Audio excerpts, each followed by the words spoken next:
Good evening, and welcome to the Planning and Zoning Commission meeting for February 5th, 2018. Could we have the roll, please? Tyler Robinson. Present. John Spring. Here. Danielle Bailey. Here. Mitzi Barker. Here. Craig Strike. Here. Brian Looney.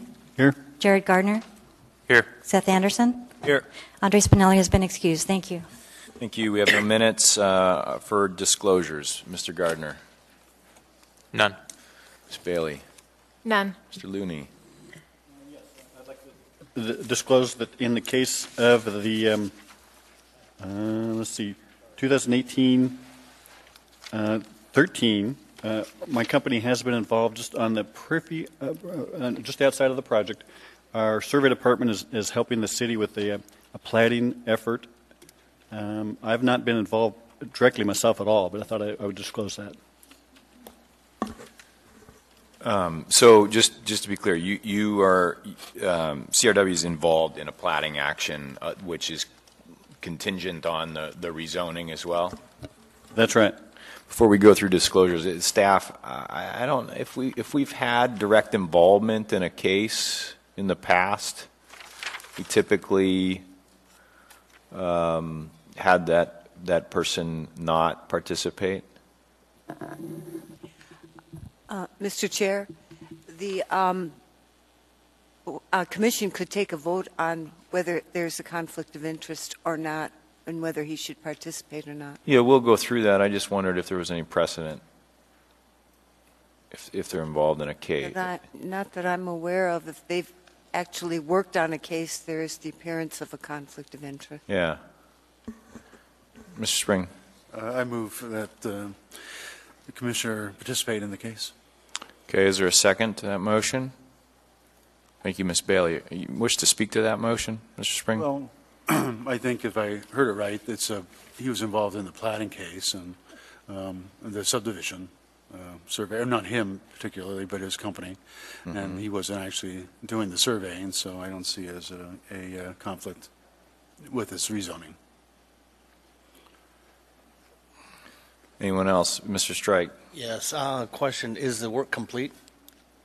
No, actually, it's and if I can probably elaborate a little bit more, it's not quite the plat yet, but essentially I understand that from our survey department, they are helping the Heritage Land Bank define an easement for some access through the property. But this is something I just learned today, actually. And like I said, I'm not personally involved or even privy to the details.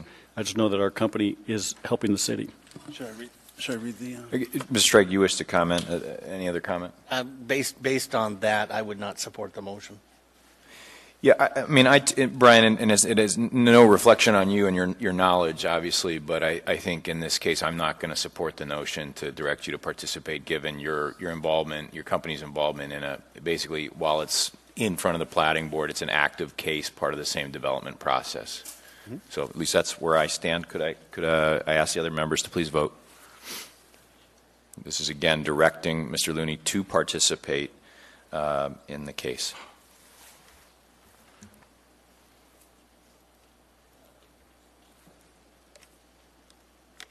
Dave, were you in there? I just want to make one comment, and I'm probably a little bit more aware of the situation that Mr. Looney's referring to than even he is. This is an easement issue that's actually off-site. It's related to the development of the property, but it's not related to the plat that will be heard before the platting board Wednesday night. So it's an easement issue that they've been contracted to look into and help the survey department. But it's not. But they're not handling the plat. They're not handling the plat, no. But it's related to the development of the property that will only occur if it passes this commission at this stage. No.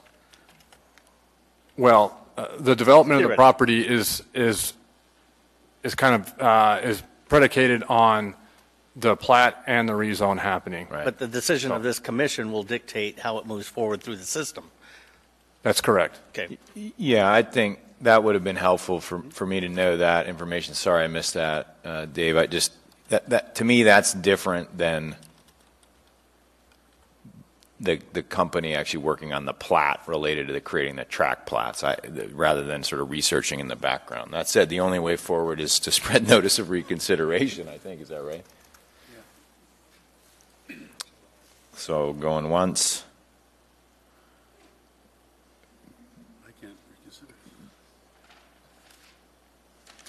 Okay, seeing no notice, you're going to have to enjoy the library for a little while during that first case, Mr. Looney. I've heard a rumor there's a room back there with a There whole bunch is of food and video games and There's things all like that. kinds too, of yeah. Shangri-La back there.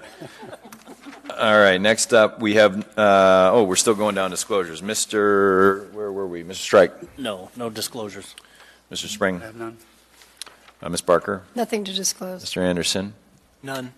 I'd like to disclose, related to the case 2017-133, the stream setback ordinance. My company has a number of properties that are likely in Muldoon, for example, that are along creeks, but the one I wish to discuss is we have several properties that are adjacent to bordering what is considered to be Fish Creek. It's not actually flowing as Fish Creek, but it's on maps as Fish Creek right now in the Spenard neighborhood. And so I will put that out there to the commission for your consideration. Mr. Spring? I move to direct that the chair participate in the stream ordinance.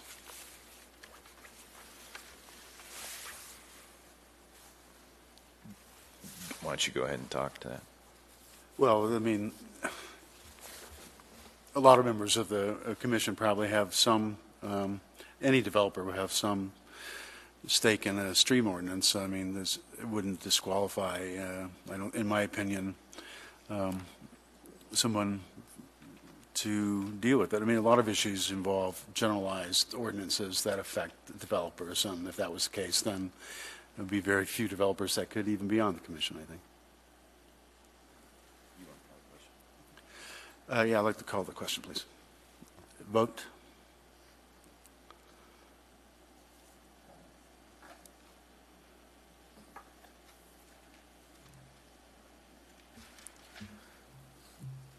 Okay, so I will not be visiting the room in the back then. Next up is, there are no items on the consent agenda, and we move straight into the first of two public hearings. This is case 2018-13, Municipality of Anchorage Real Estate Services is the petitioner. I'll go ahead and read the procedure by which the public may speak to the commission. After the staff presentation is complete on public hearing items, I will ask for public testimony on the issue. Persons who wish to testify will follow the time limits established in the Commission Rules of Procedure. Petitioners, including his or her representatives, 10 minutes, and part of this time may be reserved for rebuttal. Representatives of groups such as community councils, 5 minutes, and individuals, 3 minutes. When your testimony is complete, you may be asked questions by the Commission. You may only testify once on any issue unless questioned by the Commission. An individual may have appeal rights relating to any action the Planning and Zoning Commission takes, except Commission recommendations to the Assembly, which are not appealable. Both of our actions here tonight are recommendations to the Assembly. So with that, could we have the staff presentation on case 2018-13? Thank you, Mr. Chair. There were 282 public hearing notices that were mailed, and no comments were received either in favor of or opposed to the request for the rezone. This rezone is a request to, or a petition to rezone approximately 20 acres of Tract 1, Tudor Elmore Road Complex. That's located at 3500 Tudor Road. And the request is to rezone it from PLI, Public Lands and Institutions, to B3SL, which is General Business District with special limitations.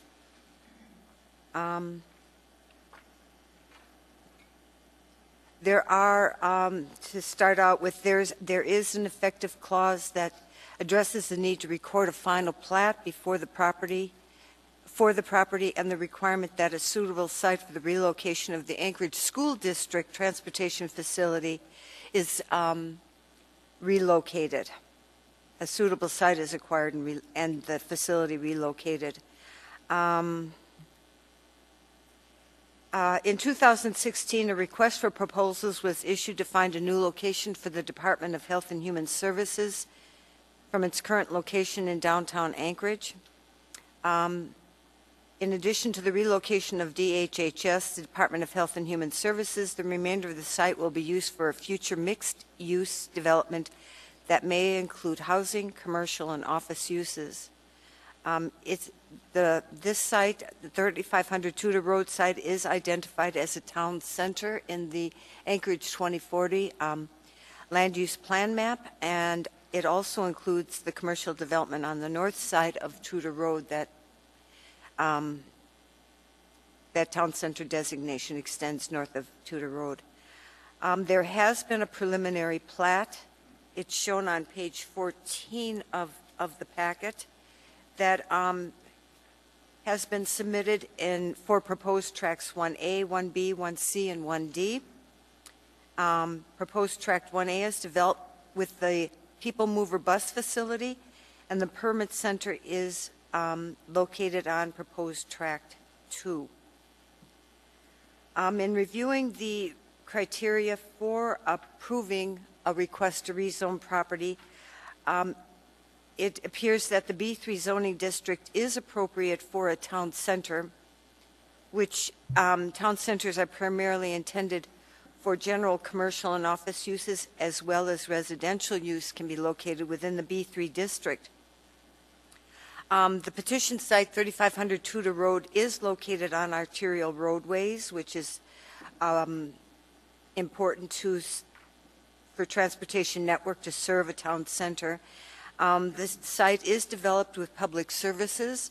However, the existing services may need to be upgraded to support future development on this site. The 2040 land use plan explains that the facilities and institutions designation, that the exact size and location of these areas will be determined based on a need for school, park, and public facility needs and through site or master planning. The proposed rezoning is consistent with policies 5, 6, 7, and 10. A wide range of office, retail, and commercial, as well as residential and community uses, are all allowed in the B3 district. Facilities and services are available to the site in terms of police and fire, roads and drainage, service area, building safety, and parks and recreation service area to serve the future proposed development on this site. It's served by all public utilities, and public transportation does serve this site as well. The rezoning will not result in a split lot zoning. That is based on the proposed preliminary plat of the tracts that will not become effective until the final plat has been recorded. The rezone to B3SL couldn't become effective until then. Adjacent uses that include the permit center and the People Mover transit facility, it is assumed will retain the PLI zoning designation as they are public service uses. Tract 1D will be the site of the relocation for the Department of Health and Human Services, and it is assumed that that will also retain its public lands and institutions zoning designation. So the B3SL zoning district will become effective for proposed tracts 1B and 1C, which are proposed for commercial, housing, and residential uses. Special limitations are proposed for proposed tracts 1B and 1C that are to be developed with commercial, office, and residential uses. The department does recommend approval of the rezoning of plus minus 20 acres of the 3500 Tudor Road site, subject to two effective clauses printed on page 12, and tracts 1B and 1C shall be subject to certain special limitations that deal with prior to development for non-public land uses such as commercial or housing. A final site plan shall be provided. The physical development characteristics provided for in the comprehensive plan, including its land use designations, infill principles, and other types of designations, including transit supportive development that apply to the site. And the circulation network should connect, integrate, and unify the mixed-use development across the tracks with pedestrian facilities and site layouts on each track that provides internal driveways. Development pattern shall be comprised of uses and buildings that front on or are oriented to internal driveways. A common open space area should be provided. The development shall include a minimum of 192 dwelling units on tracks 1B and/or 1C.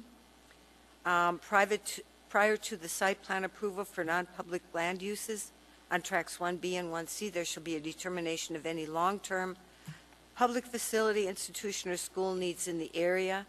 And the following uses are prohibited on tracks 1B and 1C, and that includes small equipment rental, vehicle parts and supplies, vehicle sales and rental, vehicle service and repair, outdoor storage accessory to a commercial use, and industrial uses exempting cottage crafts and light manufacturing. Thank you, Mr. Chair. Thank you. A couple questions for you. Mr. Strike.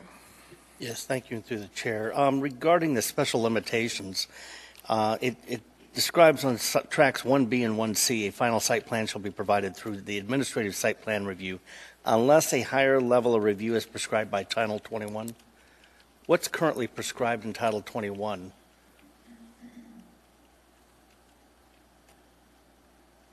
And I guess where I'm going for is limiting ourselves to an administrative site review, especially on a project that would be considered a public-private development.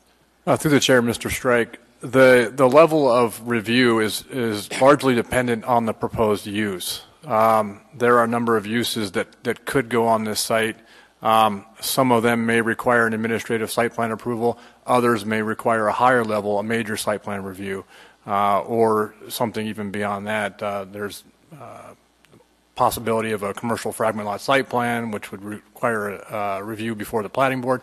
There's a number of different reviews. What we're trying to describe in the special limitation is that at a minimum, an administrative site plan review shall be required unless there's a higher level of review required as dictated by the type of development that's going to happen. With what we're seeing now with the proposed or possible proposed development, I believe further in the paperwork here, we have a possibility of a public-private development.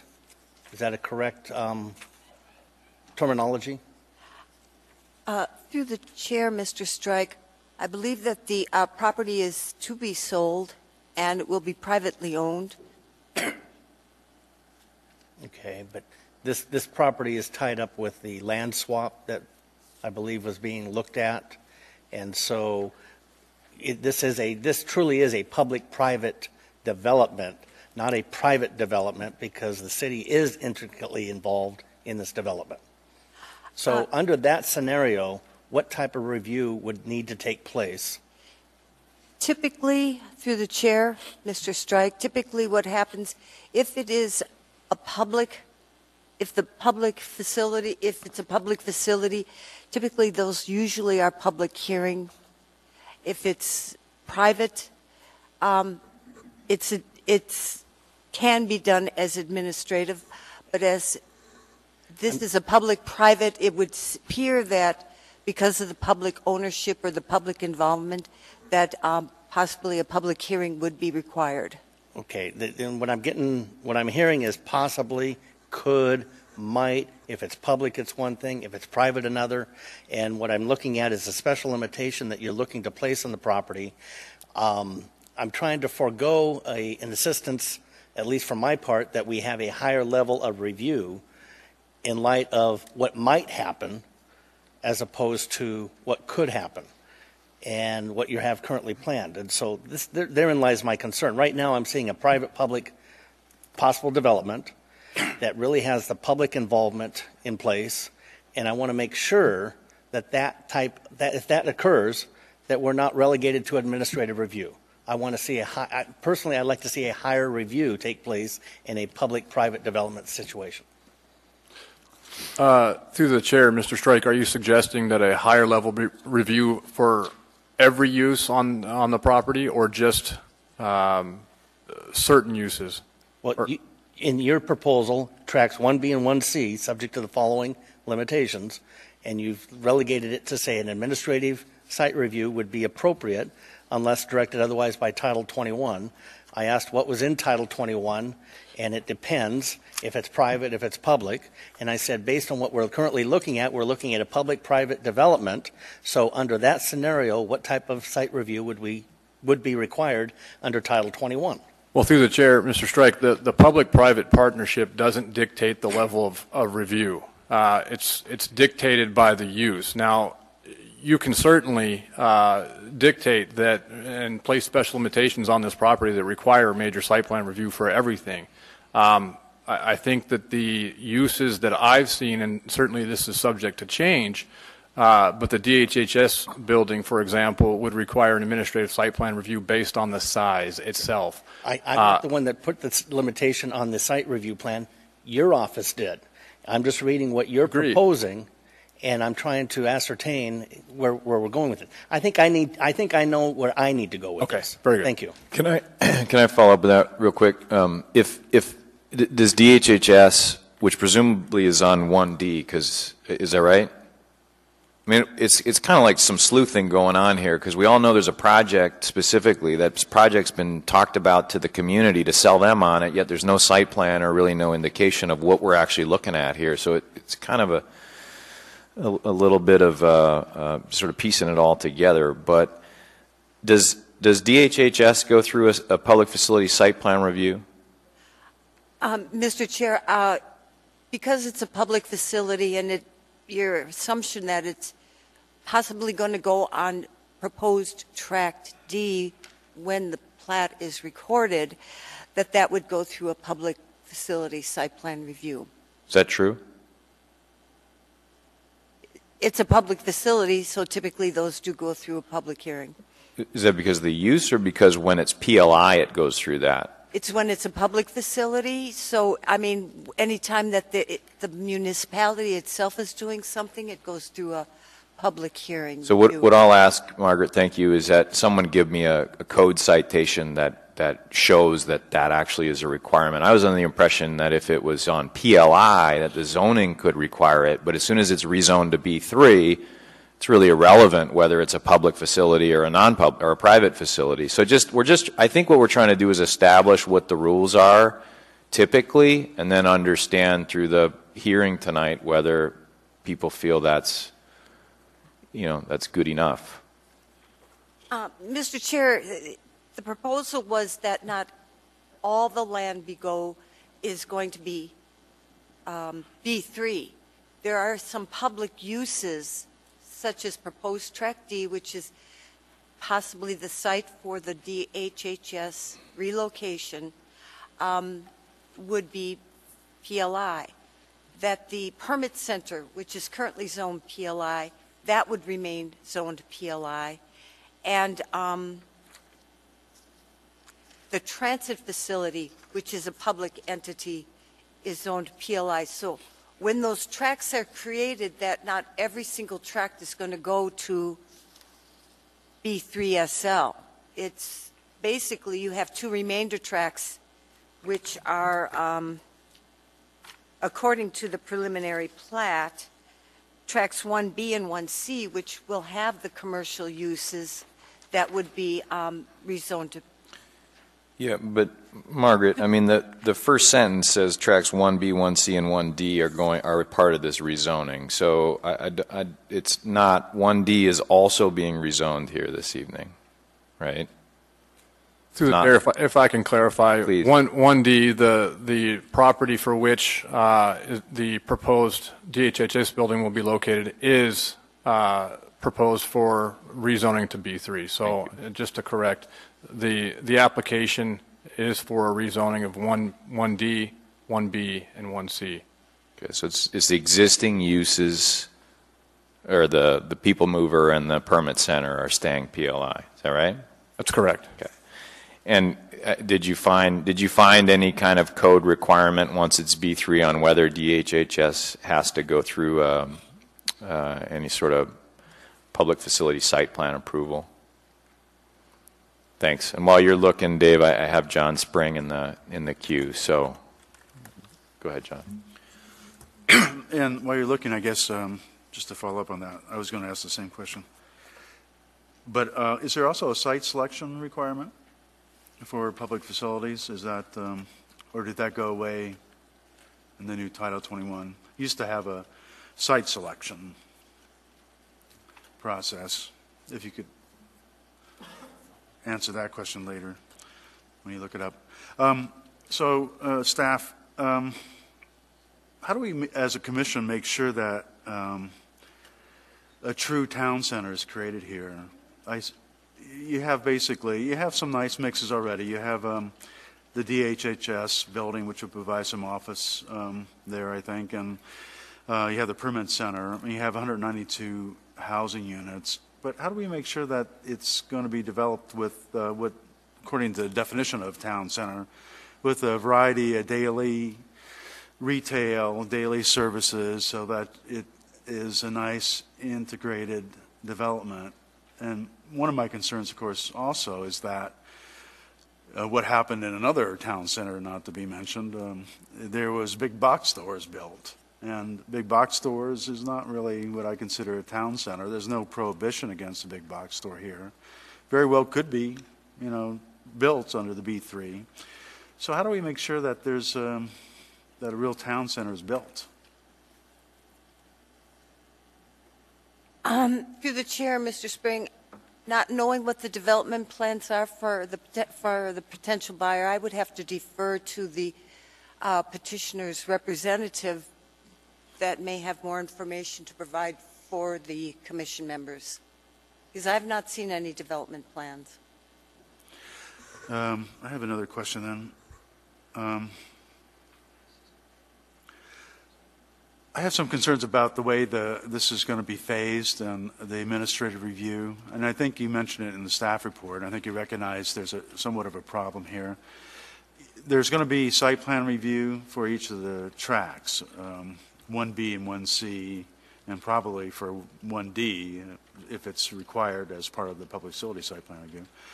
And you mentioned that, we'll make sure that it's connected. We'll make sure that it's integrated somehow or another. But without a master plan, I see that it becomes a little problematic.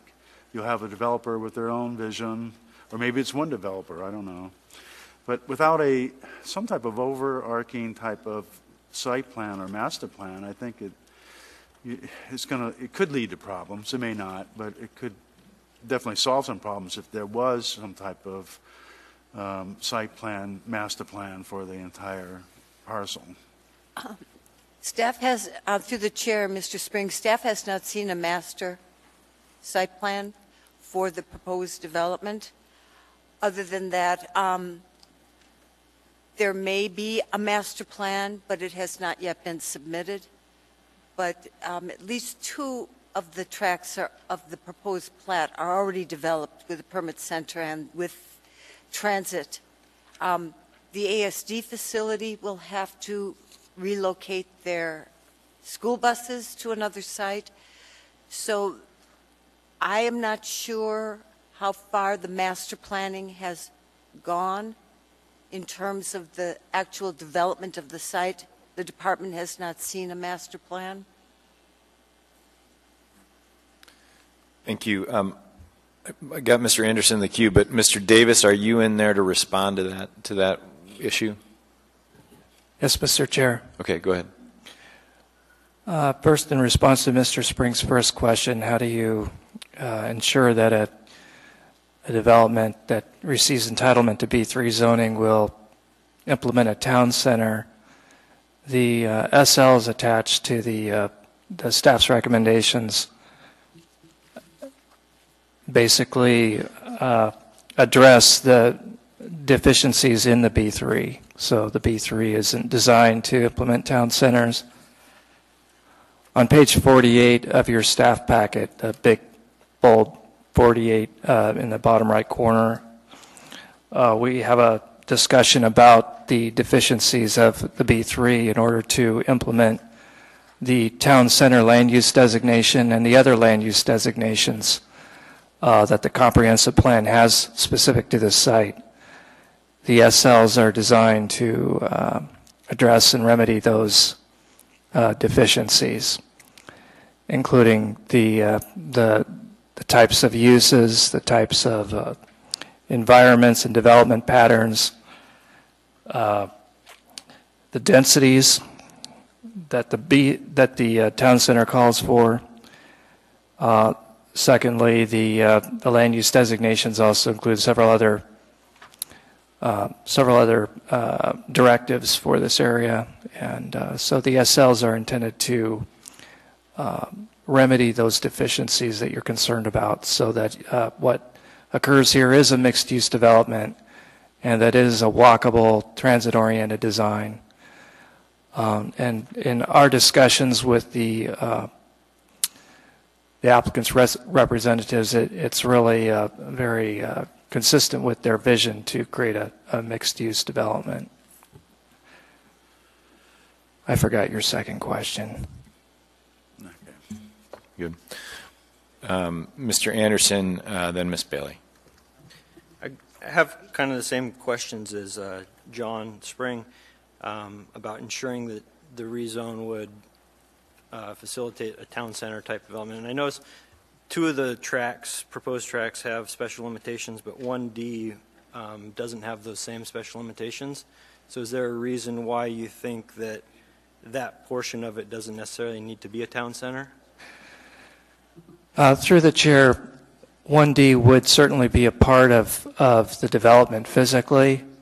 However, because it is intended to be a public facility, that the SLs related to ensuring that we get town center oriented mixed use are really focused on those two tracks, B and C, where the development won't be a public facility. So the 1D will be the public facility embedded in a mixed-use development, and then that'll be 1D. And then tracks 1B and 1C will be commercial with some residential. And so most of our SLs are focused on ensuring that commercial residential mixed-use development carries out a town center. Thanks. So if the public facility DHSS didn't happen there and this rezone was approved, is it not a concern that not having those special limitations on that tract would allow that to detract from a town center type environment?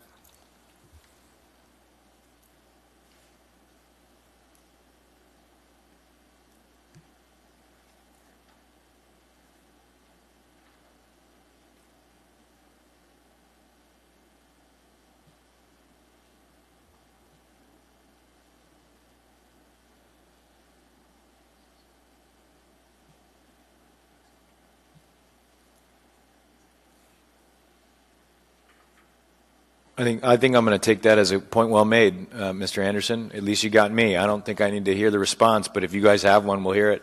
I guess I'll continue. There's some other uses that may not be conducive to a town center that are allowed in B3, and things like a camper park or aircraft and marine vessel sales sites aren't listed as.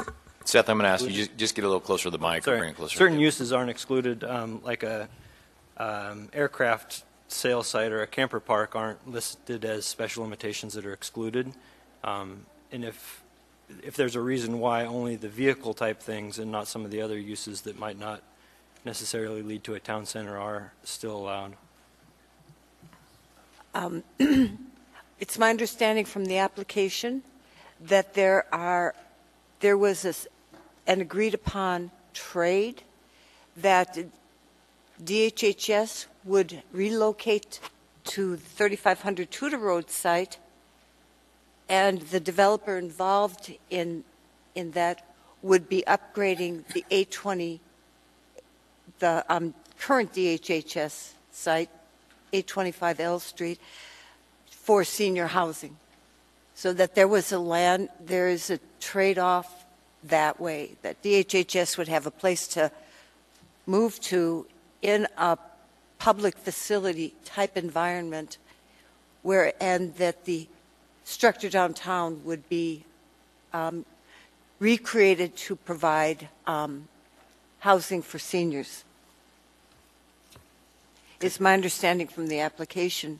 Through the chair, Mr. Anderson, I think it's appropriate that that question be addressed by the petitioner's representative. I think they have more knowledge of the structure that's been worked out with the potential developer. They might be able to provide you with a little bit more information on that. So I think it's probably appropriate that they answer that question. If DHHS does not move forward, does the municipality still wish to see a town center style development at this location? Mr. Robinson, yes. Yes. It is designated in the 2040 plan as town center. We intend to see it developed as town center. Okay. Seth, you got more questions? You good? Ms. Bailey, then I'll go to Mr. Strike. Seth kind of touched on a few of the things I had concerns on, especially the uses that were excluded, and to the extent that 1D wasn't included in that as well, and I'm not quite sure the best way to craft that. But other than that, I had a question regarding some of the agency review and comments, specifically on page 11, number 3. I noted that the Department of Transportation and Public Facilities mentioned that they thought the developer should be required to build out secondary and local access routes to the southwest, east, and maximize internal access rights to Dr. Martin Luther King Jr. Avenue signal. However, maybe I'm missing it, but I don't quite see similar language being present in the department recommendations or similar requirements being imposed on the applicant, even though it was required by the DOT. Through the chair, Ms. Bailey, so the DOT commented on both the plat and the rezoning. This is a comment that's more appropriate to be dealt with in the plat, and it is. It is being dealt with in the plat. So we're working with the DOT to resolve this issue. And then just another comment. I noticed that on page 11 it said that there was no community council comments. However, I believe on page 25 and page 43 there is support for this, and I just think that should be clarified. Thank you, Ms. Bailey. Mr. Strike. In follow-up to Ms. Bailey's comment, your comment was from the staff that the transportation issue is better taken up with the plat and not the zoning, but the plat is completed. Through the chair, Mr. Strike, no, the plat is to be heard by the platting board on Wednesday. Okay, I see. The rezone shall not become effective until a final plat has Correct. completed. Do you envision any issues with the access that the Department of Transportation has expressed concerns with? It's a loaded question, I get it, but you've taken track 1D and very much isolated it to probably one of the more difficult locations to build the building for the type of access you have on Tudor with Elmore Road and access to Martin Luther King Way. Through the chair, Mr. Strike, DOT has brought up concerns to us. They're very valid concerns. The petitioner and petitioner's representative have been made aware of those concerns, and they have full intent to work with DOT to resolve them. So we're aware of the concerns, and I think that we ultimately will find resolution. I think we have a large enough site to accommodate the concerns that DOT has. So this could be something that the petitioner could address when they do their review here. Absolutely. Thank you. Mr. Spring. Yeah, if I remember right, there was the Tudor Road plan. I think there was a master plan for the site done before. Didn't that have some recommendations for connections particularly to the west through the, was it 42nd Street or something? Through the chair, Mr. Spring, you have a great memory. Yes, there was some recommendations for that, and we are dealing with that through the plat. That is basically a connection to the west. I think in Sean, is it 36th Avenue? 42nd? We are dealing with that. 46th Avenue, yeah. We're dealing with that through the plat. Mr. Gardner. I think I recall reading some language in the application that suggested that the entire proposed rezoning wouldn't take effect until the transportation facility was able to be relocated. And I just wanted to ask if my understanding is correct that the recommendation here by the department, the second one listed, that refers just to track 1B is in fact limited to just 1B, so that's the only track that's dependent upon moving the transportation facility. Through the chair, Mr. Gardner, the tract 1B is the current location of the bus barn, as a lot of people call it, and so it's our intention to ensure that facility be relocated before any development or rezoning of that property could occur. So it's an effective cause that use be moved elsewhere before the rezoning could take place. Okay, thank you. Dave, did you find out the answer to that question about the public facility site plan review? So the public facility, yes, the answer is yes. The public facility site plan review was actually replaced in the new code under just general site plan review. There is a section for public facility site selection, which I think everyone is actually referring to. In the public facility site selection, a public facility that exceeds 50,000 square feet requires a site selection. So I'm not exactly sure what the size of this DHHS building is intended to be. I think somewhere in the neighborhood of 40,000, so it may not be subject to public facility site selection. However, and I think that the petitioner's representative can speak a little bit more in detail about the public facility site selection and the administrative approvals that are required as part of that DHHS building, and she'll probably speak to that in just a few minutes. Okay. Last question. Can you think of any large tracts, such as the one we're dealing with today, in sort of town centers where rezonings have not had requirements for public site plan reviews as part of sort of their entitlement process?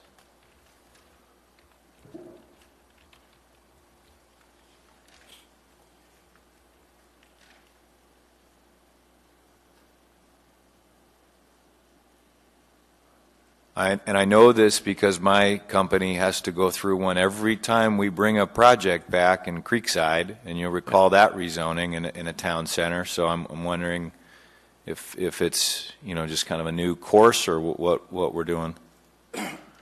Mr. Chair, the Northway Mall went through a public facility site plan review years ago, but that commercial center really never developed well. But that did have a public facility site plan review when Northway Mall was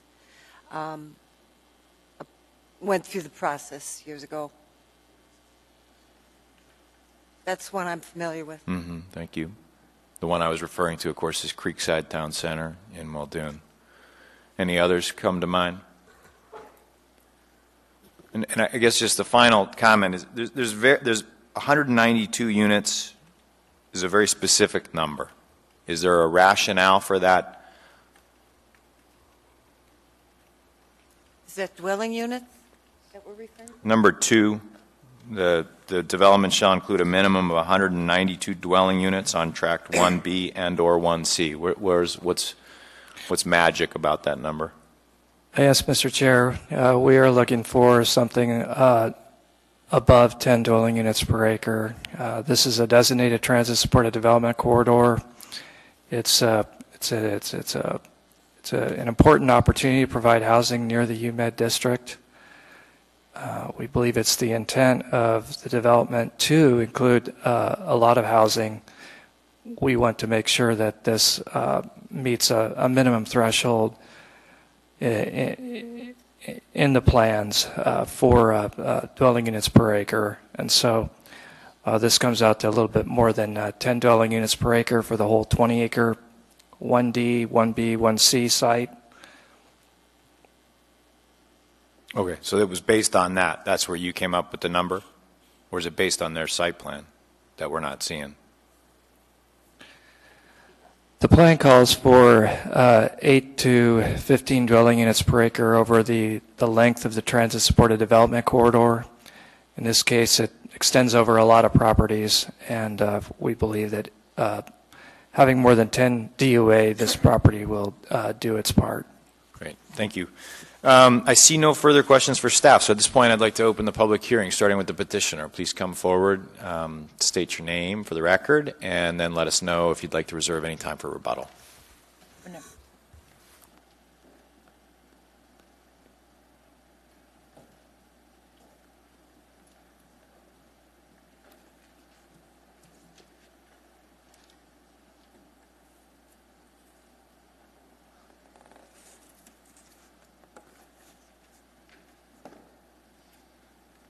My name is Michelle McNulty with Dow. I'm here on behalf of the municipality's Real Estate Services Department.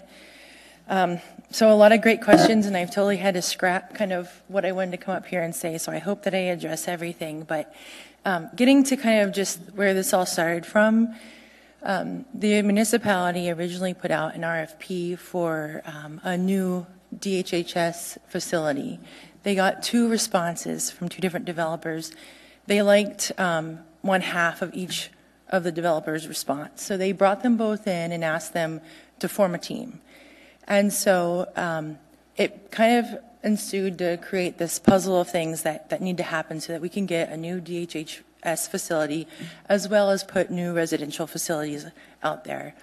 So the plan is that the new DHHS facility would be relocated to this location.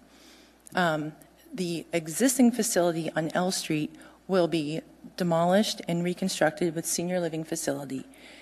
As part, the city does not have the money to pay for the facility, so they got a little creative and they worked with the developer to say, okay, we're going to do a replat. You will build DHHS, and in payment for building DHHS, they are getting the remainder tract. So when I say that, the one that's between the 1D and 1C, which is where the bus facility is at. And then once the bus facility is relocated, after it goes through a site selection study, then that will also be conveyed to the developer. So this is the first step and kind of the key of the city being able to convey the property to the developer, which is one of the challenges that we have, that we're not coming forth with the site plan because they don't own the property yet. So it's probably easier to see in your staff packet, and I think it's page 23. There's a zoning map, and there's some dotted lines in it. So this parcel, kind of outlined in red, is the entire tract. This one that's remaining PLI is where the people mover facility is. This one in the, so the northwest or southwest over here, that's the new home of the DHHS. That parcel line was basically created out of what was needed for that site development. This parcel that's at the corner of Tudor and Elmore was platted out as part of really where the bus facility exists today. And then this remainder tract is the only one that's undeveloped in the first tract that can start other than the DHHS for construction of probably medical office and hotel is likely what's going to happen at this parcel with some retail development. The site selection for the DHHS was waived as part of the assembly agreement to approve this transaction. But there was a requirement that the DHHS facility would have to go through an administrative site plan review. To speak to the question about whether or not land that's PLI automatically has to be subject to a major site plan review, under new code that's no longer the case. PLI land is now, whether it's in private or public ownership, acts just like any other zoning district, and if it's a permitted use, it's a permitted use, and if it's subject to an admin site plan, conditional use, or otherwise, then so be it. But by virtue of it being PLI or publicly owned does not necessarily require that it go through a specific process. So knowing that this first phase will likely have to go through a fragment lot site development plan just because of the nature of the way that that's set up, That's going to require to go through a major, a public hearing in front of you. The other parcel being created where the bus facility is now, that won't be effectuated to B3 until the bus facility has been relocated. And then at that time, there is, I'm just going to put that down. There is a grocery store that's planned for that. So anything over 20,000 square feet will be subject to a large retail establishment site plan review. That's whether it's in one development over 20,000 square feet, or if you have 4 buildings that are 5,000 square feet, that fourth one triggers that requirement. And then anything over 140 residential units also requires a major site plan review before this body. And working with staff, we had a very high-level conceptual plan. It's the one that I think Mr. Robinson spoke about. That's been what's been used to present this project to the community. Shows all of these different pieces. Because it's very conceptual level, we chose not to submit it with this because it, in one regard, even though we've identified what the uses are going to be, it also begs more questions than we have the ability to answer right now because of the access and different issues. So the 192 minimum, that was because originally there was kind of a minimum and a max that was provided, and we said let's just go with 12 units per acre, knowing that the DHHS would likely not be residential and that it would be between the combined 1B and the 1C. So that's how that number came about. As far as Mr. Anderson's question about aircraft, camper parks, I don't think that was intentionally left out of there. I think it just those things would all be subject to a conditional use permit. If that makes the commission feel better to restrict uses such as those, I don't think that there would be any objection, as well as if you want to include 1D into those special limitations. And I think it's been clarified already that all of the 3 parcels that are along Tudor are all being proposed to go to B3 SL. The only one that will not be effectuated upon rezone and really upon the replat is the one that's currently housed with the ASD facility. That will not be effectuated until this facility has been relocated. As Ms. Bailey mentioned, we do have a resolution of support from the University Area Community Council. We did host 2 public meetings, one that was the greater community council areas of Tudor area, University area, and Campbell Park, knowing that they're the 3 most impacted by this development. And then we also went back to the University Area Community Council, and that's when they passed the resolution of support. I'm going to save my remaining time for rebuttal. Just under 3 minutes. Are there questions? Mr. Strike, you in the queue? Yes, thank you, through the chair. In looking at the recommendations, we speak to the 192 dwelling units. The development shall include a minimum of 192. Yet on number 4, we list 5 or 6 exclusions, even though if it gets rezoned to B3, that are precluded from occurring on the lot. Is there a concern that there could be significant delay in time that we're excluding these, and this may be better directed to the staff, but is there a concern that there could be a period of time where there's no development and that the owner, now in private hands, will use this property for other uses in an interim basis until such time as the financing or the economics dictate to build the 192 units? No. That's never been the intention. I don't believe that's the concern. Are you asking that because of the specific uses that have been excluded? I don't know that was based on that assumption or that worry. That's a question then for the staff? Yeah.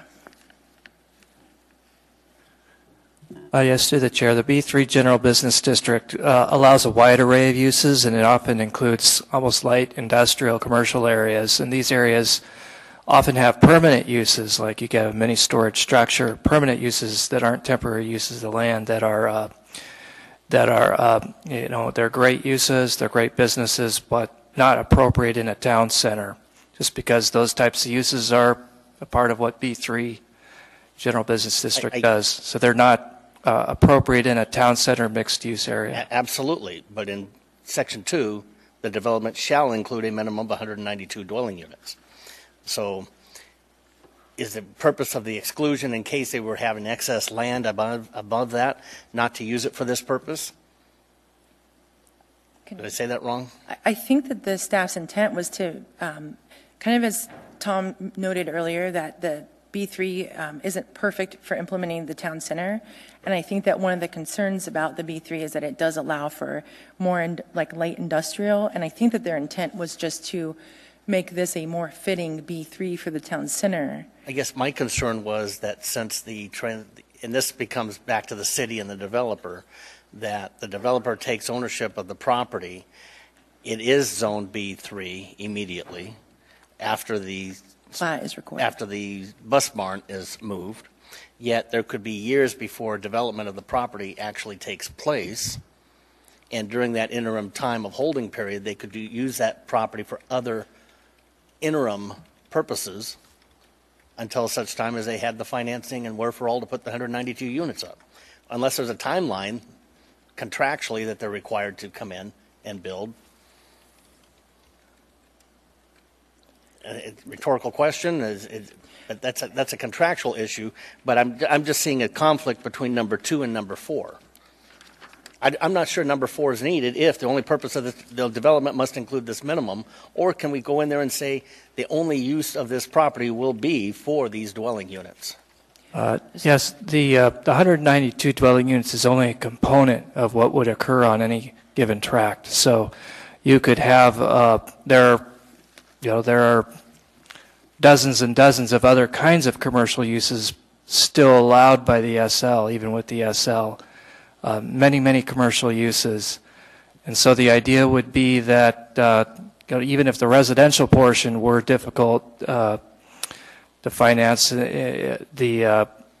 many of these other uses could still go forward within this B3 SL. And to kind of add to that, we wouldn't want it restricted to just the residential because we see that as being a mixed use. I mean, we actually see that being a commercial, or like a grocery store. That would be the tract that would have that with a housing component actually attached to that. Well, then I ask, is number 2 too restrictive then? Because it does say the development shall include a minimum 192 units.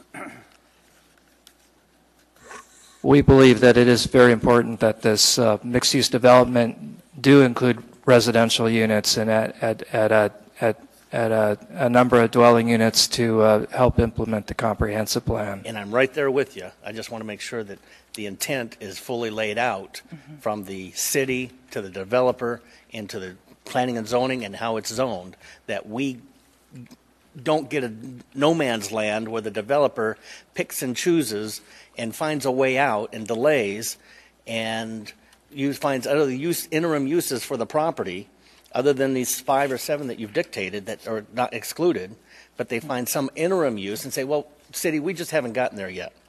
I want to put the feet to the fire. The value in this land trade is the developer's ability to actually develop those properties. It's not going to be in his best interest to have an interim use and not to find that financing. Any developer is going to be reluctant to let property sit while they're looking for term financing as they develop this property. So if they can find some interim use for the property that's allowed by the code that can generate income that's not within these 5 or 7 restrictions, trust me, they're after the cash flow. Understood. Thank you. Mr. Spring. Yeah, you mentioned, excuse me, possibility of a grocery store there. I think it'd be a great idea. But there's nothing really in the special limitations that requires any retail whatsoever.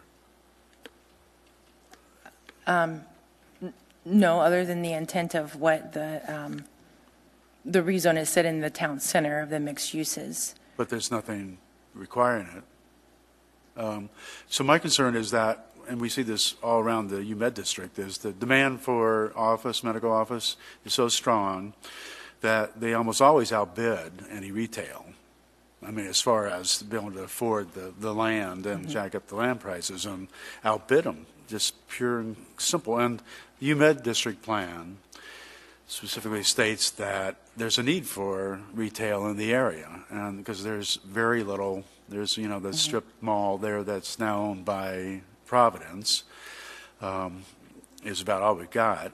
I'm a little concerned, I guess, that the same thing's going to happen in this area. The demand for medical office, and you mentioned there seems to be a on one of the parcels you are thinking there might actually be a medical office building there. So that's already part of it's taken by medical office. I don't see what's going to stop medical offices from going in the entire site, except for maybe, of course, the requirement that there'd be 192 units Right. there.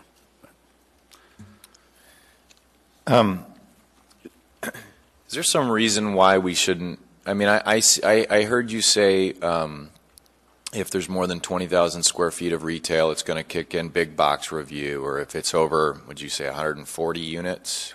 Isn't it in multiple structures, or is it just units? One parcel, I believe. So within that track. But I think it has to have at least 3 buildings plus 140. So if it doesn't have, Okay. if it's all in one building, there's no review associated with that.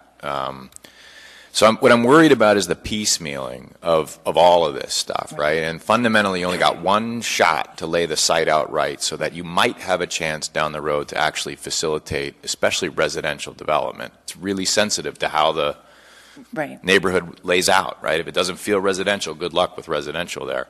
Tell me why we shouldn't require a public site plan review, a public hearing that is more in line with kind of what the public's been sold on this, which is a conceptual plan that gets them more excited about it than because they actually see the things that and how they would work together. Why is there a reason why we shouldn't require one of those? No. To be honest with you, when we were having the conversation with the planning department, we have the benefit of knowing that we're probably going to come back with a fragment lot site plan, and that most of the things that would be developed are going to require some larger entitlement. And so the idea was, well, to protect the city's interest in case it isn't a grocery store that's going to be over the 20,000 square feet, or the various fragment lot site plan, that there was at least some mechanism to make sure that those concerns about the connectivity of the site are addressed, and that's why it's also very specific in who should attend that pre-application meeting. Quite frankly, to speak on behalf of HL, or the real estate services and the developer, if it became a versus, let's put a bunch of special limitations on this, or let's just have a public hearing site plan, I would much rather do a public hearing site plan, because our biggest concern, and one of the things we wanted to make sure we don't do with the special limitations, is to get ourselves in a hole where we don't have design flexibility and really make this an example town center. Yeah, I agree. I mean, you've even got a common open space area. Why do you even have that? I don't understand why there's some of this stuff on there. And some of that came out, so we did have a conceptual plan that kind of laid out, making sure that the site could actually, for the most part, fit all the square footages that we're looking at that are going to make the development pencil out, making sure we could have all the parking. So we did walk through staff this very conceptual plan, which had those things. And, the idea is when the developer kind of came to the city and when this first thing started, those were some of the elements that the city saw and really liked. So they wanted to make sure that they came through with the rest of the development. The only thing from the master planning is that we would want to make sure, though, that we still have the flexibility of doing the tracks B and C separately, because one of the challenges that we have is that we can't do anything with this parcel that's being created that's going to have the school bus or the bus facility. So we know that we're going to come forward with the development of the DHHS.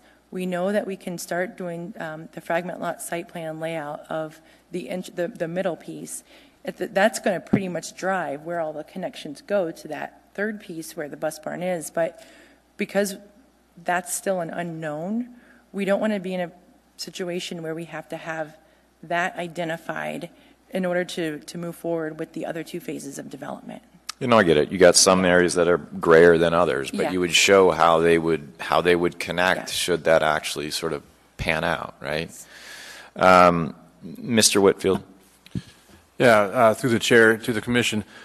A lot of the the concerns that you're expressing here tonight are concerns that the planning department also had. And we have spent many hours working with the petitioner and petitioner's representative to deal with some of those concerns, the master planning, the additional entitlements. I mean, the special limitations that we're recommending here tonight basically require a special entitlement on every use. No use is by right.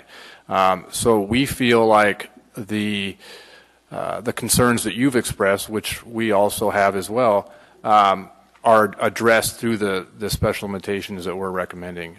It's a difficult project. We understand the constraints that the developer has in bringing in a full master plan. Doesn't provide them with a lot of flexibility, so we have recommended special limitations that require him to come in at every step to get approval to ensure that that the development adheres to the town center designation in the land use plan as well as Title 21. Thank you. Mr. Strike. Yes, thank you. If Track D, where the DHS building is proposed, if that development can take place before the turnover of Tracks B and C, where the bus barn is. Are you, I'm sorry, are you asking if it can occur? That's the question. Track D can get developed before Track B and C. Correct. How are you proposing, or how would the city be proposing to handle the Department of Transportation's agency comment number 3 on page 11, which stipulates the State of Alaska Department, this is Ms. Bailey's earlier question regarding developer will be required to build out secondary and local access route to the southwest and east to maximize internal access rights to Dr. Martin Luther King Way, because right now, under that proposal, your only access is off of Tudor. Correct. We'll be, as part of the plat, we're actually dedicating a 30-foot right-of-way, 60 feet right-of-way, along the west property line of this tract. So that will be a dedicated right-of-way. So that will be the new entrance that will, for the Department of Health and Human Services. So we have been working with the Department of Transportation on that facility and doing the traffic impact analysis. From the east to west, we do have to work out a few things with the conceptual site plan and bringing that. Because your only entrance will be from the east, your only exit will be to the east. Well, currently there's an actual driveway along the east-west of this property that exists today. Which is used by the bus barn. Correct. And in the interim, they could use that as a way out.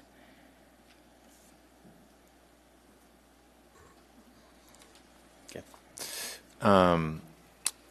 Looks like you have 2 minutes and 55 seconds left for rebuttal. At this point, I'd like to open the public hearing. Thanks, Michelle. Anyone wishing to testify on this case, come on down. Anyone at all? You're not all here for the stream setbacks, are you?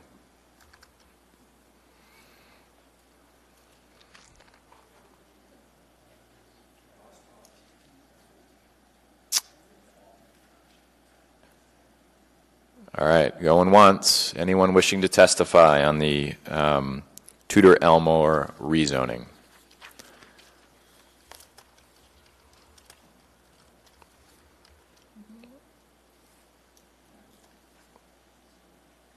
All right, Michelle, you're up. I guess just in closing, just to make it more clear maybe that, we did go through the preliminary findings with the TIA for DHHS, so we do know that we're going to be able to have the access to that one parcel. Just to clarify that, in case there's any question about access to that first phase of development. Well, through the east-west connection that currently exists, but only one driveway. Elmore is actually an MOA. 1D, there will be a route to get to Elmore through the through the property. Correct. Okay. And other than that, I just want to thank everybody for their questions. I hope I've answered everything clearly, and just appreciate everybody's time on this. Thanks. We are sometimes a little sensitive to just timing and process issues. Yeah. What's eminent in 2018 from a schedule standpoint? It will be the DHHS hotel and the medical office building. And that's going to be dependent on coming back with a more robust traffic impact analysis. So one of the things that we need to do for that is this property needs to get conveyed to the developer so that he can release a design team to do a more robust master site planning so that we can amend our TIA. So that would be lots 1D and 1C. Correct. So an actual site plan is imminent on those parcels with these entitlements, the platting and the rezoning. Correct. The next time you see this, it will likely be for a fragment lot site plan of 1B. Would we see a fragment lot site plan? Yes. The Planning Commission would? Yes. It's subject to a public hearing. Because of why? Because it's a frag lot? Because it's a frag lot. Okay. Is that, Dave, can you help me? Yeah, I'm through the chair to the commission. I'm checking the code. I believe it goes to the plating board, but I'm going to have to check on that. So I don't think that you'll see that. Of course, I'm speaking from memory here, so I'll have to check the code, but I believe it does go to the plating board. So that they do a track plat, then they'd go through a separate platting effort to create the fragment lot. That would be a secondary process? So after this rezoning Wednesday night, they'll tract out the parcel. They'll come back in, submit an application for commercial fragment lot site plan. That site plan for tract 1B would then go to the plating board for approval. So that's how it works. Okay. But I believe it does go to the plating board. Sorry, I did not mean to. I mean, I'm not necessarily concerned that it has to come here. I just want to see a site plan that somehow the public gets to weigh in on after they've been shown a conceptual site plan. And a lot of stuff can happen between seeing that and real deal development, right? And I tend to agree with Mr. Strike. I mean, this is a public-private partnership, but we've required public hearing site plan reviews for a whole lot less than something of this nature. So any other questions for the petitioner or for staff before I close the public hearing? Real quick. Go ahead. Real quick. I'm assuming that the Anchorage School District representative is going to speak about the bus barn? I don't think they need to. Is there one here? Okay, sorry. Is there a question on that? I just thought that there might have been a representative here that could talk about how it's going along and the location, site selection is going along. But So that's actually the Real Estate Services is actually spearheading that site selection study. And Dow is actually completing that study. Does it look likely that it's going to happen? I mean, is there a site that you're looking at? There are several very reasonable sites that look like they could be good contenders. So it does look very likely. Thank you. And it's actually likely in a better location than it currently is. All right. Any other questions? Thank you. The public hearing is closed. What's the wish of the body?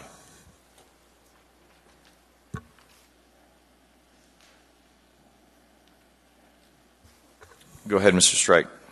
I'll take a stab at this. In the matter of case number 2018-0013, I move for approval with the attached recommendations and as included with the staff's recommendations. Without going into the staff recommendations, I would like to add a recommendation. Is that? Would you like that part of your initial? It's a part of my initial. Okay. And that is in regards to the recommendations that the site review be elevated from the minimum administrative review that goes into a public process for that review. So there's a public involvement, public review or opportunity in hearing. How do we incorporate that? So just so I understand the motion, is your motion to the recommend approval of the rezoning with the effective clause as well as the proposed special limitations? Are you amending that number 1 where it has to do with 1B and 1C? Yes. And so where it says administrative site plan review process, Yes, I want to you're elevate suggesting that be a public hearing site plan review? Correct. Okay, that's the motion. The motion is as stated by staff with that one change. That's seconded by Mr. Spring. Go ahead and talk to your motion. I think the path forward, I'm happy to hear that the staff and this was in the planning board group over there was going through the same issues we were and trying to get our arms around the issues that were out there. And it sounds like from their responses to us that they're in tune with our concerns because they were your concerns as well. And the,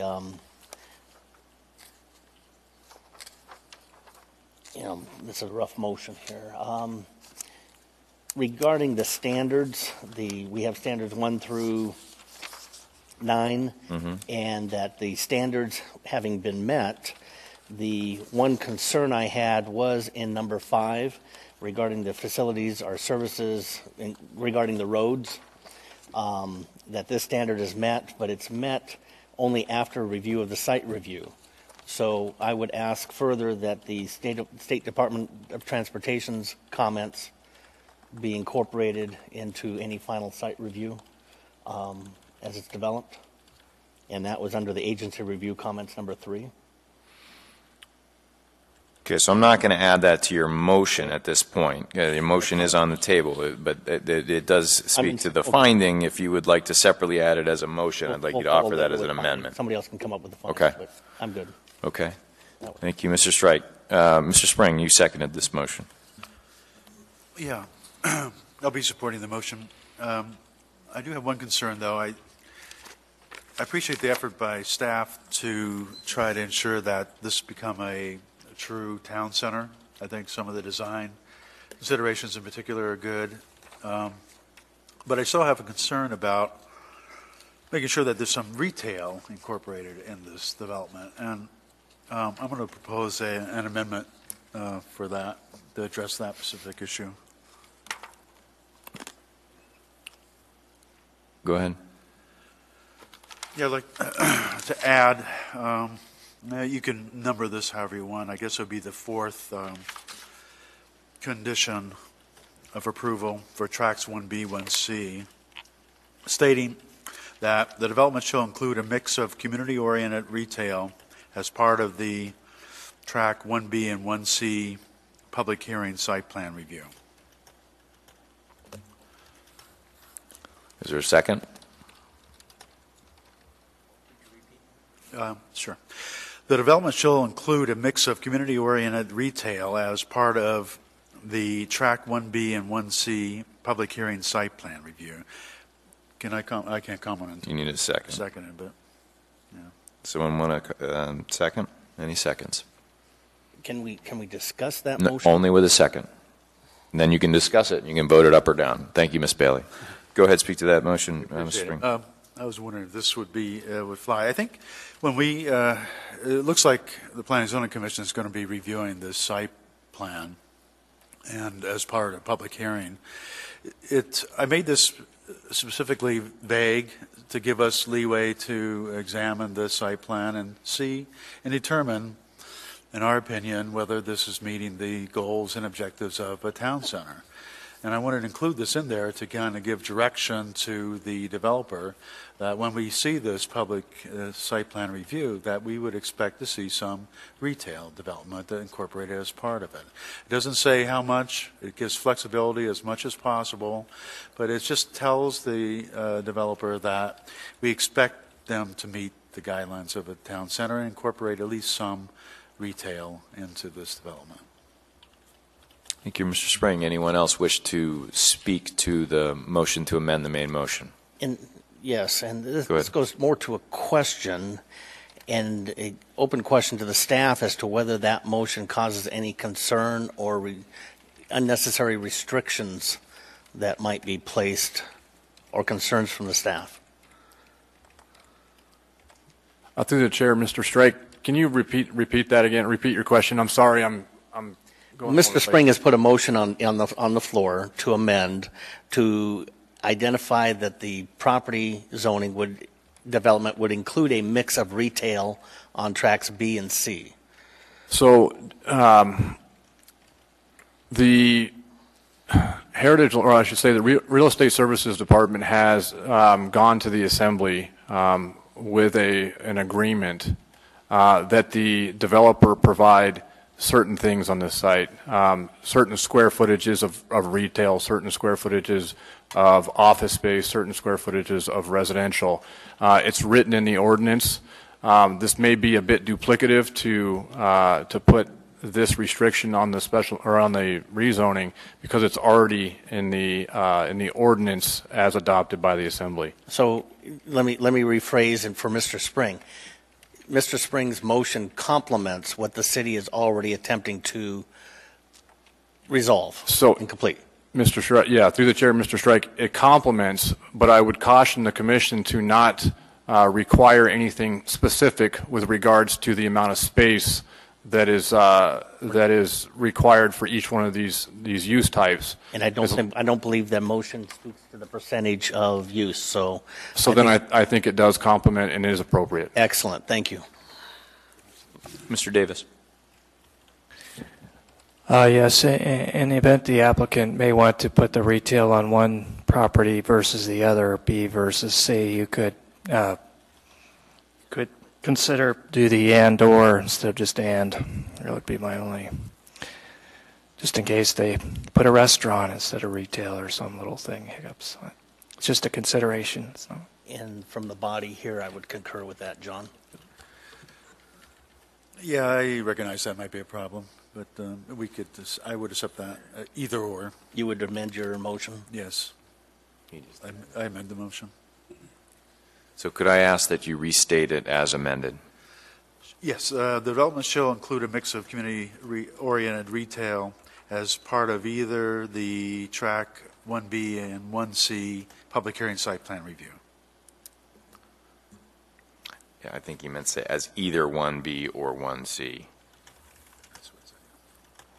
Is that okay with you, Ms. Bailey, as a second? Any further discussion on this motion to amend the motion? Hearing none, please vote.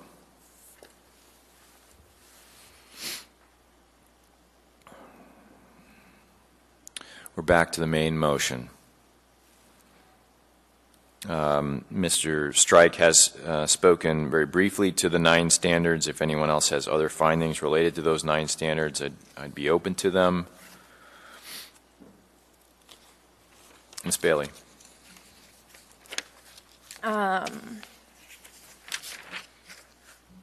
I am going to be voting to approve this specifically because I feel like it meets the approval criteria of 21.03.160E. Couple things of note. I think that it's admirable how much outreach has happened with this project. It has received very good community council support, very good public support. It also appears that they have worked very hard with staff to get out some of the wrinkles that we were struggling here today. Additionally, I think it meets item 2, conforming to the comprehensive plan. It does a very good job of trying to transform this area into a town center. I think that's something that especially Commissioner Springs' amendment got to, trying to bring things to this area that is needed as far as residential units, retail space, and then hopefully the DHHS building. Additionally, I think it's consistent with zoning and purpose, specifically that while it is a B3 zoning, that there are special limitations which make it more consistent with a town center. I also believe that makes it more compatible with the surrounding zoning and uses. I believe that through requiring a public site plan, a lot of the issues as far as roads and infrastructure to the locations with that being safe will get ironed out down the way, so I think it helps resolve those issues. And I think that meets the ones that I was going to speak to. The only other issue is I just want to correct a typo on the department recommendations for the rezone shall not become effective until item 2. It should say transportation facility has been acquired, not has be acquired. But that was just a small typo. Thank you, Ms. Bailey. Anyone else? Mr. Anderson, did you get your concerns? You feel confident enough that your concerns are addressed? Yeah, I do. I think that I actually kind of appreciate that the rezone came in without a site plan or a specific use in mind, because the rezone should be contingent on the requirements for a rezone for the code. The only complication on this one is that it's most of the rezone encompasses majority of the land that's intended to be a town center. So with one zoning criteria for the entire area, I think that it's prudent to have some additional review to ensure that the town center criteria is met. And what Commissioner Spring suggested helps get there. Thank you, Mr. Anderson. Could I ask the Commission to please vote?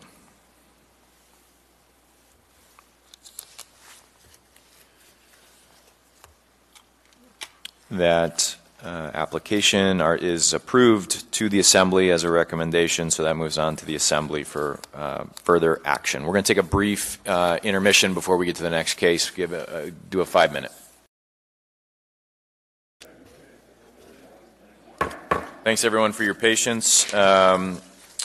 Next up is case 2017-133 from the municipality of Anchorage, basically the stream ordinance, if you will. Could we have the staff report? Thank you, Mr. Chair. Before us, the Project Management Engineering Department, Watershed Management Division identified necessary changes to Anchorage Municipal Code to update provisions regarding stream, water body, and wetland protection. The proposed changes include modifications to several chapters of Title 21, including Chapter 7, Stream, Water Body, and Wetland Protection, Chapters 2, which transfer variance authority for variances from stream, water body, and wetland protection to the Zoning Board of Examiners and Appeals, adding a new section to Chapter 12 regarding nonconformities and setbacks, and amending Chapter 14, which is definitions. The reason for the change is contained in the current code, instructing that the municipality of Anchorage to revisit the issue of stream setbacks and provide wider stream setback protection setbacks, and to provide relief for property that would be impacted or rendered non-conforming by such wider setbacks. The Planning Department recommends approval of the proposed ordinance with the following suggested edits by the Planning Department and Watershed Management Services, which are 1 through 8. This is kind of a two-part presentation. I have Jeff Urbanis here with Watershed Management Services. He has a slideshow, and I believe I'll let him take over and present it to you. Thank you. Again, my name is Jeff Urbanis, and I work for Watershed Management Services, which is part of PM&E. And over the last couple of years, we've worked with long-range planning to come up with the proposed changes that are here today. We knew there'd be interest in the community as part of this, and so we've done a lot of outreach kind of before this hearing, just out to the community councils. And so the short presentation is kind of what I've been doing, just to kind of orient folks to what we're proposing. And then at the end, during that, we've heard some comments from the various community councils, and I think a lot of the feedback we got was good feedback, and those are incorporated as suggested staff changes to the proposed AO. So Sean kind of stole my thunder here, but maybe just to emphasize the point, the reason that this project is here now is that the existing version of code that was passed in 2014 has these two items here, item A and item B, and it's a directive for staff to go back and revisit the issue of stream setbacks and to also figure out a way to provide relief for affected property owners. I don't know how many of you folks were around in 2014, but when this made it to the Assembly, there was a lot of very impassioned testimony, both on the side of folks who wanted to see large setbacks in the community, as well as folks who were concerned about private property and the impacts of development. So keeping that in mind, that was sort of the governing principle that we moved for the changes that are proposed. Kind of as a departure from what's in existing code, the original stream setback ordinance in Anchorage was in 1986. With a few exceptions, it was a universal 25-foot setback, regardless of the stream. There were some changes in 2014 which added some additional requirements up on the hillside and made some changes as well to one of the zoning districts. And I don't know, you know, watershed management has always had some issues with that approach. When we see proposals come before us, it's tough to tell someone, you know, they need to stay 25 feet away from a very small stream, yet at the same time someone could come in the next day and propose to be 25 feet from Eagle River, and that just doesn't make a tremendous amount of sense in terms of the needs of the stream and the risk that's, you know, potential risks for property loss, erosion, and the rest of it.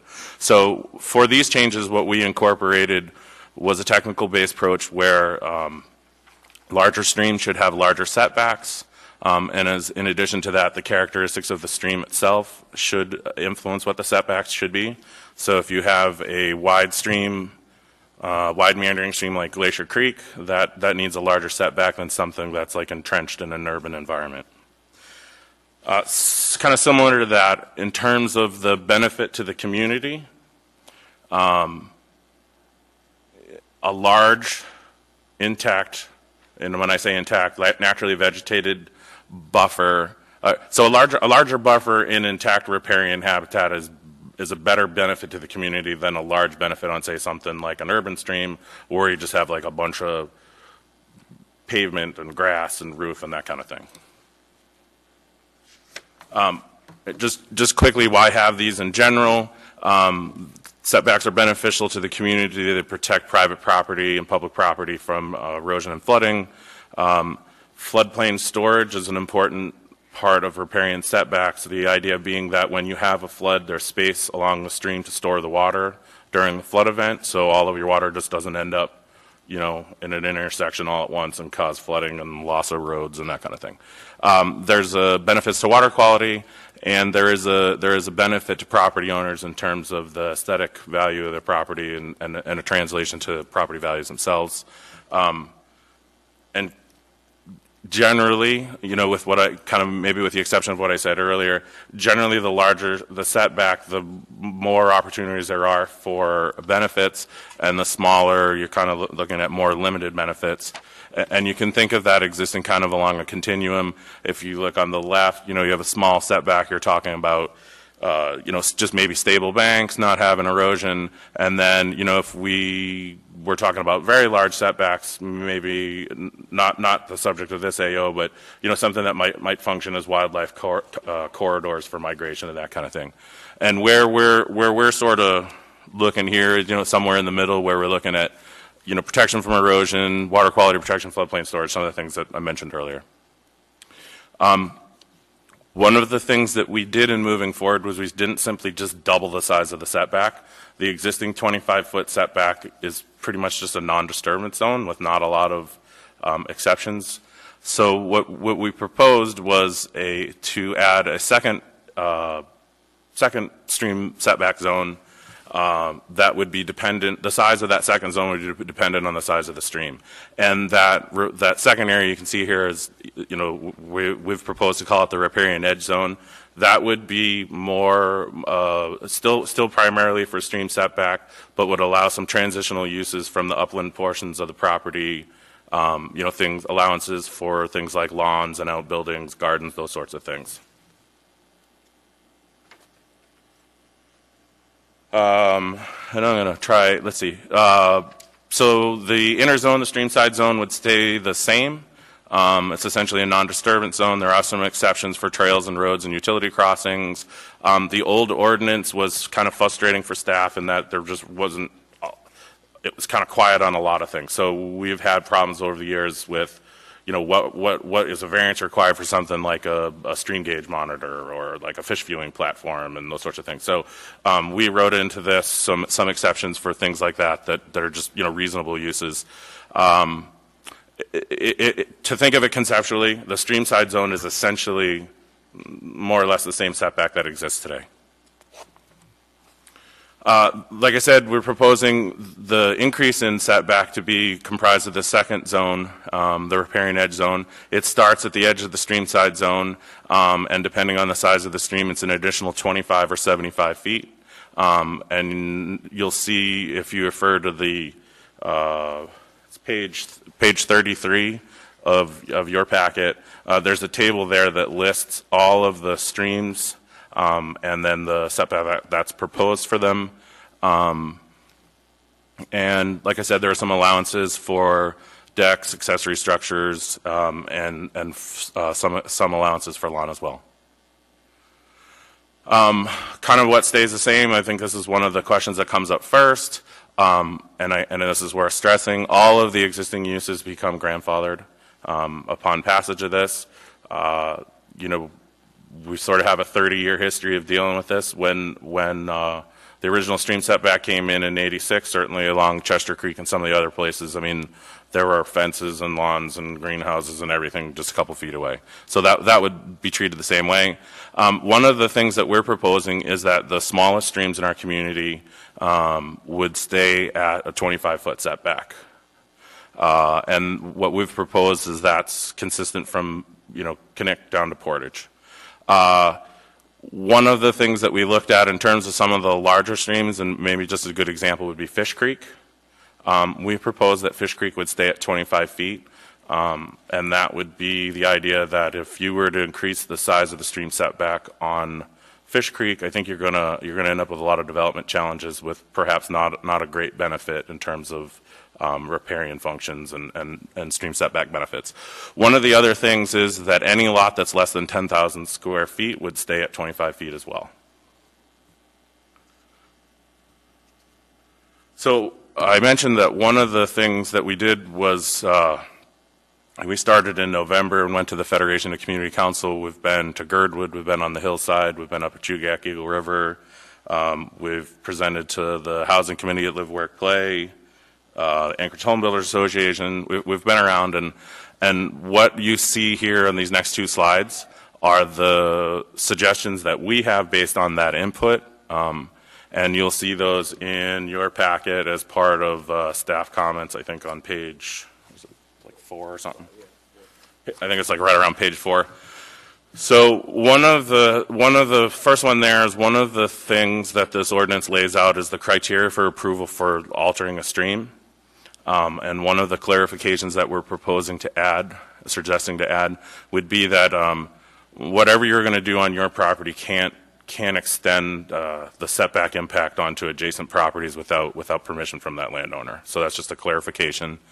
One of the things that the folks in Girdwood were, quite vocal about and was sort of talking about the existing patterns of development on Alyeska Creek, and where there are parts of it that are maybe a little bit more natural and more riparian. There is a lot of development that took place during the 80s, and that pattern of develop kind of conflicts with the 50-foot setback. So we've proposed to move that from 50 foot to 25 feet. These proposed changes has a new section of alternate means of compliance, and specifically what that deals with is projects that have come before us that seem to be in the benefit of the community but weren't allowed like in other sections of the code, and sort of has a process for looking at the merit of the projects and does it further the goals of the code, and lays out a process for approval. So what we're proposing to add is that some language that clarifies that this is for things is like greenway projects. There's been some interest along Fish Creek for some projects there and some trail projects. So as well as other things that are mentioned as part of the comp plan. There's a clarification in the riparian edge zone. We made allowances for power generation facilities. In our mind, it always referred to hydro facilities, but we were thankfully pointed out that that wasn't clear, so we provided that clarification. And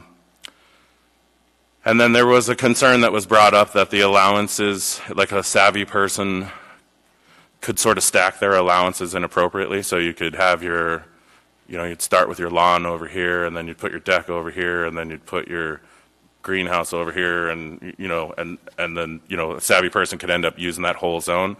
And so what this clarifies is that disturbance area in the riparian edge zone can't be more than half, with the idea that you'll have your lawn cleared and your deck will be in that, and that kind of thing. And then kind of the last couple here, we heard a lot of good feedback about, like, well, what about projects that already have a significant amount of money invested? Particularly this issue came up in Girdwood with the resort.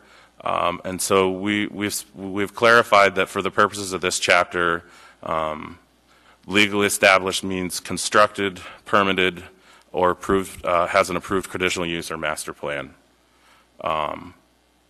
And I should say too, with the staff packet on pages 3 and 4, you can actually see where those changes fit in the actual language of the code. One of the things that we heard is, like, why are you penalizing people when their house burns down, that sort of thing. So we clarified that substantially damaged structures in any of the stream setback zones, there would be allowances for rebuilding consistent with the other sections of the code. So that was a good change. And lastly, there was, and this is actually in the existing code now, there's been some valuable comments that there's a potential, there's some language in there that talks about tracting out wetlands, and the idea was to provide for better stewardship of the wetlands once they were preserved as part of a core action. But actually, there's an unintended negative consequence there, and I think we'll have some testimony for that. But we tried to broaden that language so that we didn't end up in that trap, and then, like, law of unintended consequences come in, and we end up destroying more wetlands as a result of poor language. So, and that's all I have. Thanks, Jeff. Any questions for Mr. Urbanis? Go ahead, Mr. Spring. I just have one question. The Hillside District Plan requires that there be a 50-foot setback, all streams in the hillside, right? And that is incorporated in the code, I believe.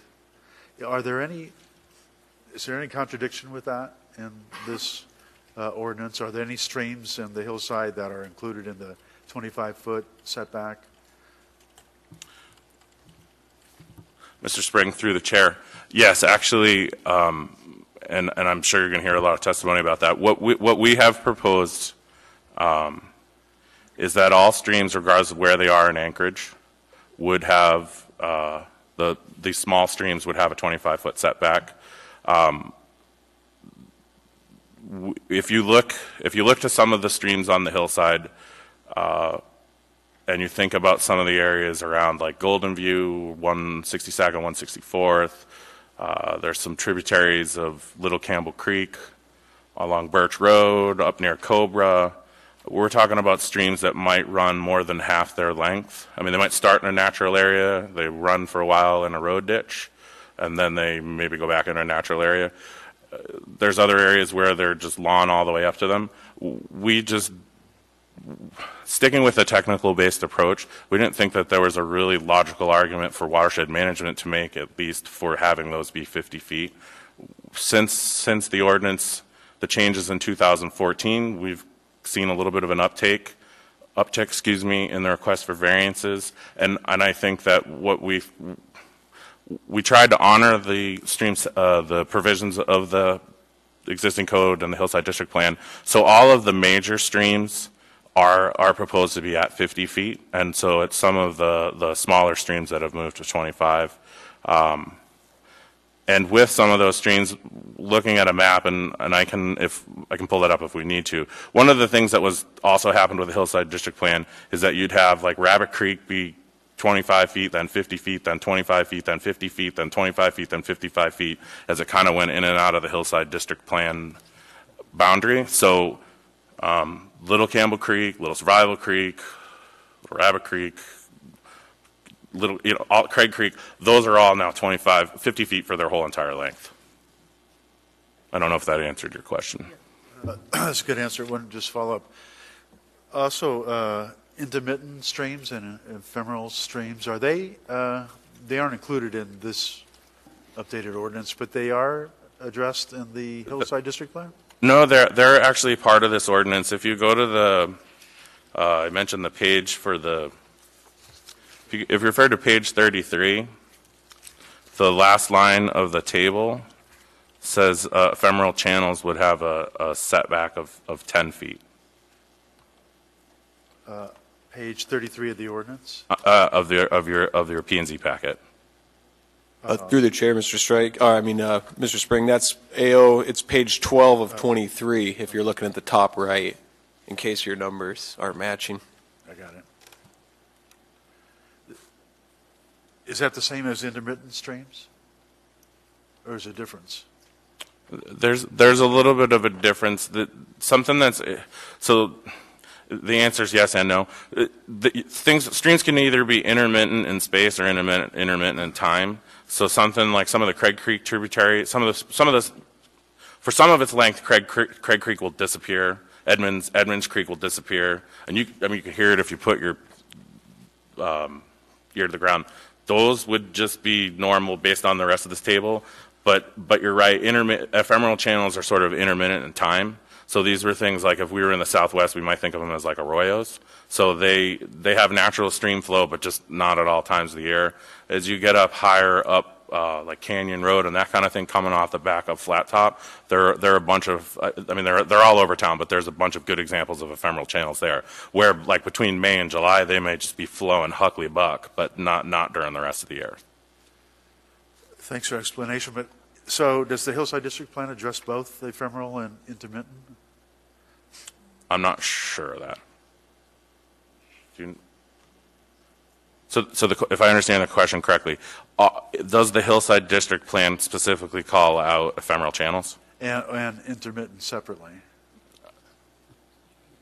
So I know that drainage ways are called out as 10 feet, which is sort of where we're going with ephemeral channels. Ephemeral channels are a little bit, I think the concept of them is a little bit newer than the Hillside District Plan, if I'm not mistaken. Okay, thank you. Mr. Looney. And this is really to follow up on Commissioner Spring's questions in the same direction he's going. But if the Hillside District Plan has different criteria than this proposed ordinance, how we're going to deal with that inconsistency? Mr. Looney, through the chair. I guess, and I would look to planning staff to correct me where I'm wrong with this. District plans set out a series of goals,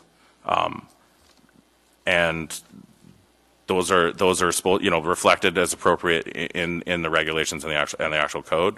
And so, district plan can call for different things, but that's not where the meat of the requirement would be. It would always be in code. So I would think that if you could have the district plan say one thing and you could have the code say another. Through the chair, the Hillside District Plan is a little bit different than some of our other plans in that with regard to stream setbacks, it is almost regulatory in its language.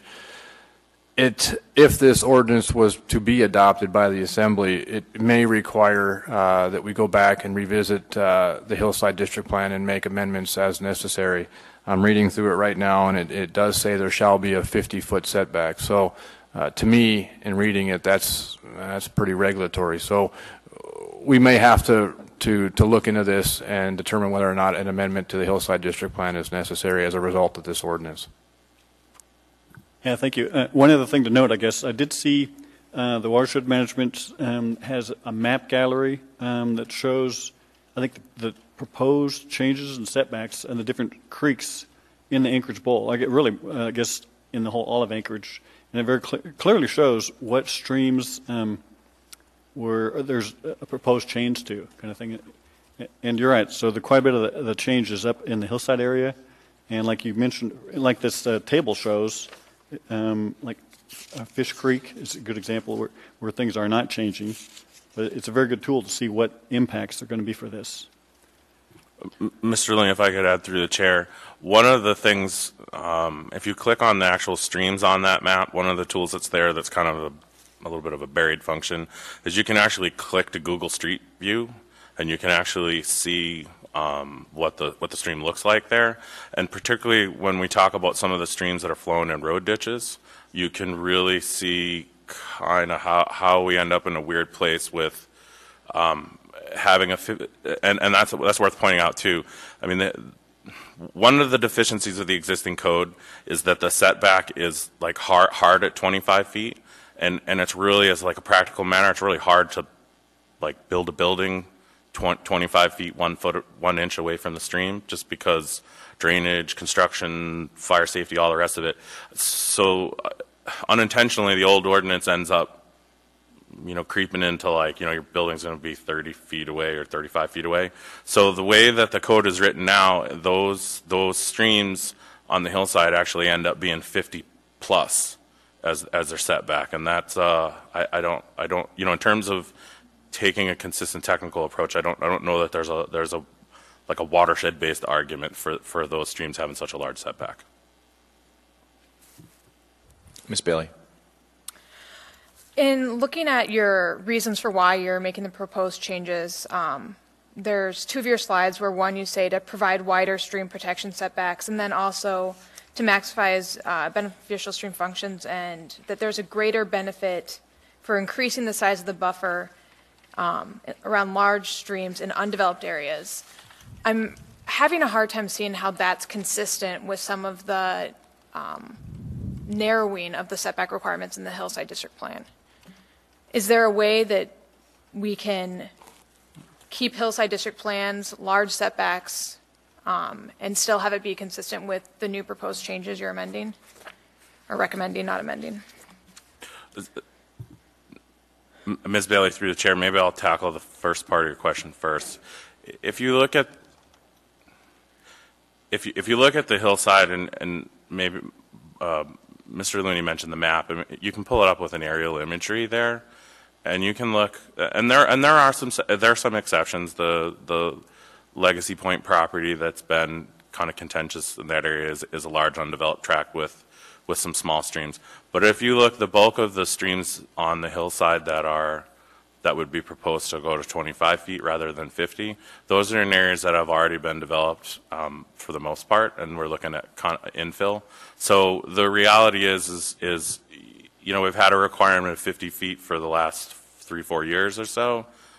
90% of the development's been long done before then. So there are not large areas of the hillside that have these small streams through them, in the same way that maybe if we look at like Girdwood or the Chugach Eagle River area. And in terms of kind of reconciling the two, I mean, I guess we have what we thought was a logical proposal. I think if we had kept things at 50 feet, I'm not sure that we did a very good job of the B part of it.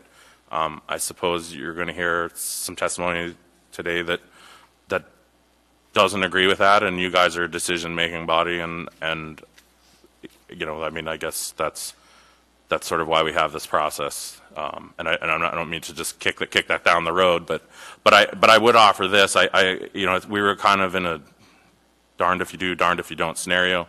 I'm sure if we had proposed 50 feet on the hillside, I'm sure we would have heard from a lot of folks like, why are you guys picking on us?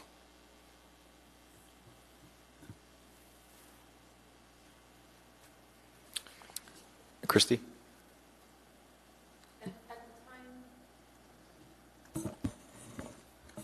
Thank you.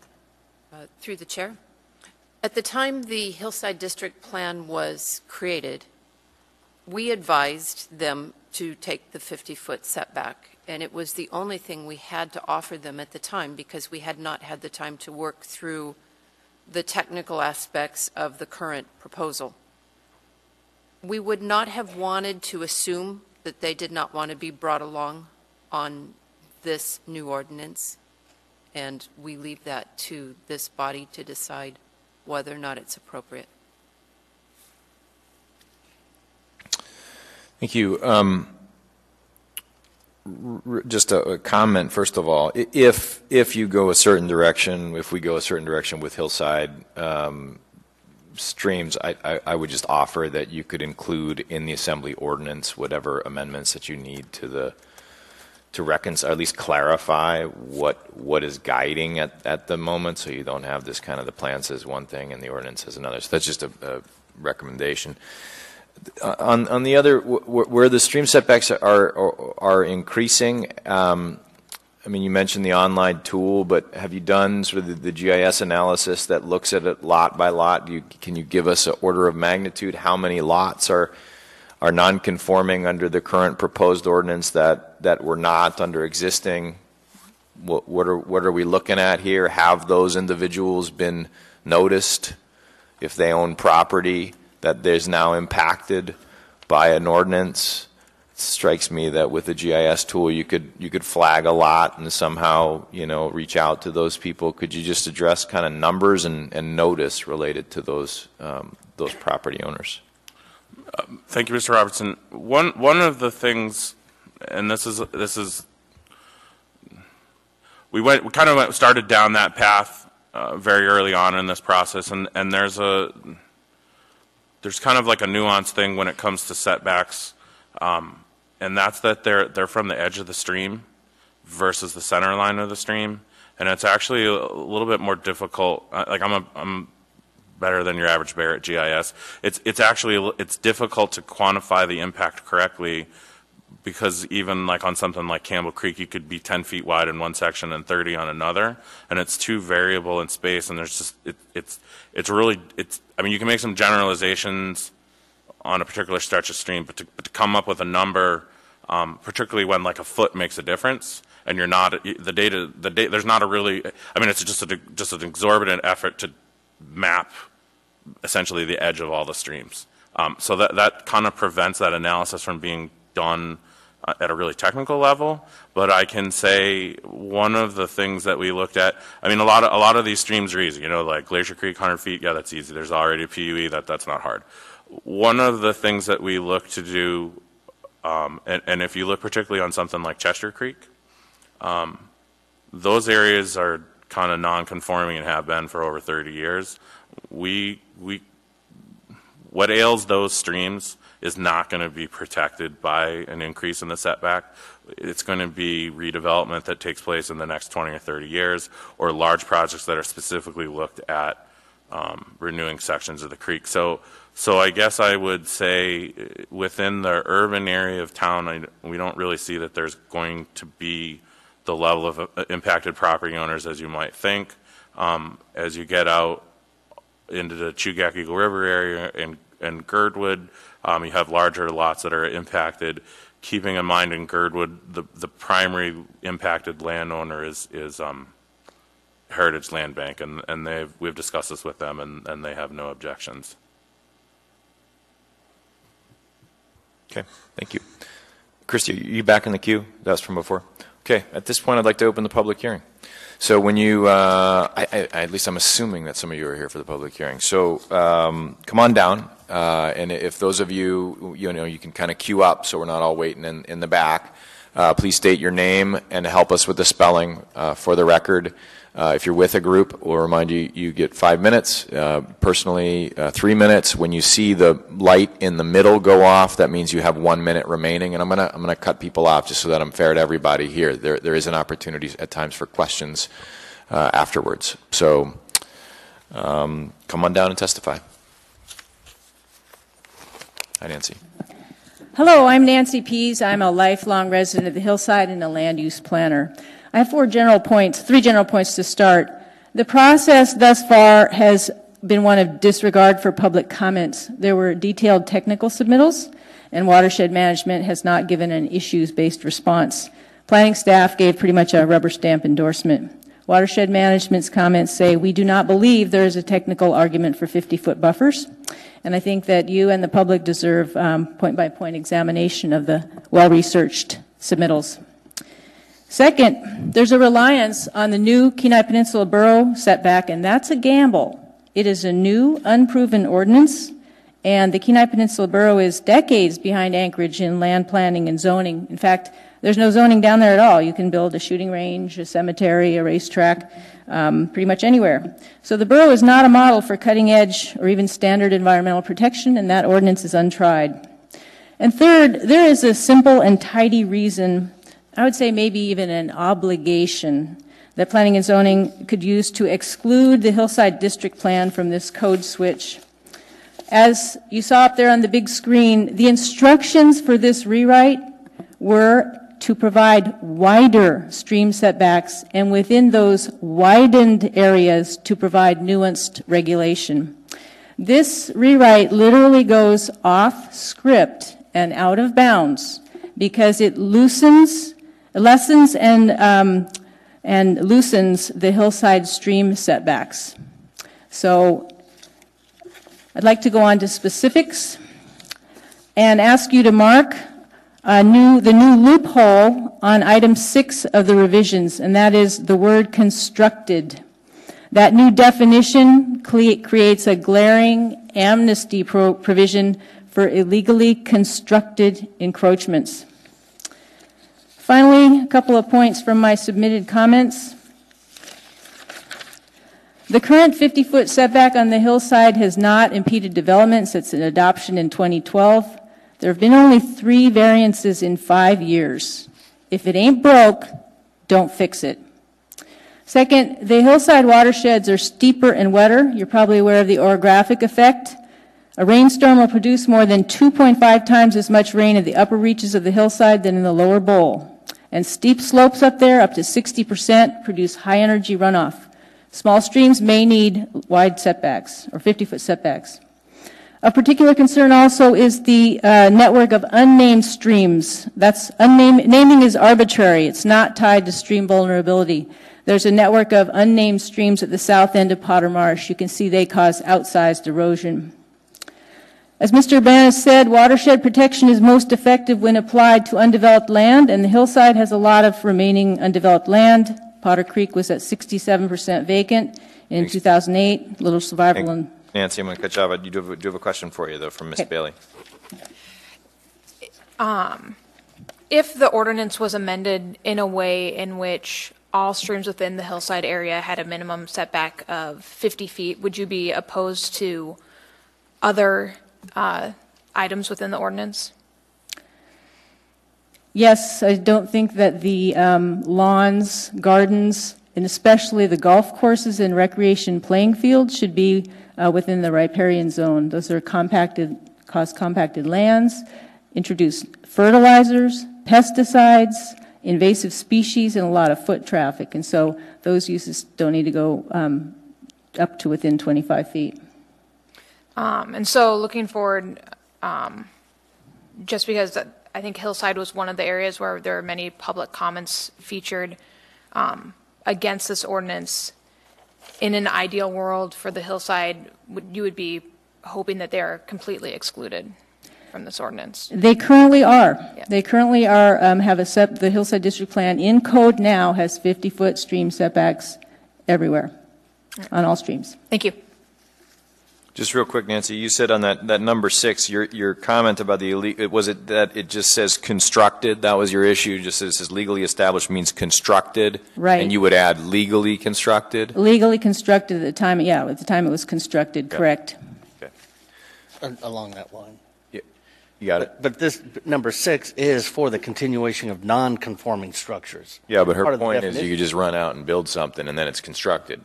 Wasn't necessarily constructed the way you ought to have. I think that's what you're saying. Right. It rewards somebody who went and built something already illegally. You can have built without a permit and you get amnesty.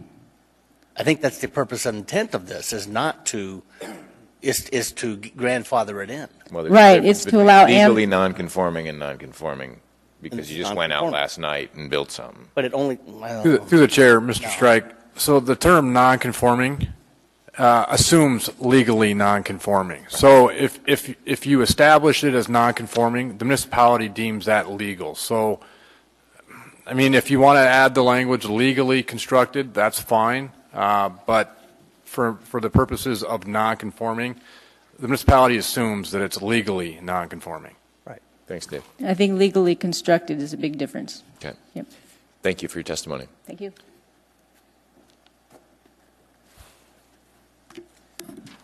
Good evening. Commissioners, Chair Robinson, staff. My name is Jay Stange. It's S-T-A-N-G-E, just like strange without the R. And tonight I'm here representing the Spenard Community Council.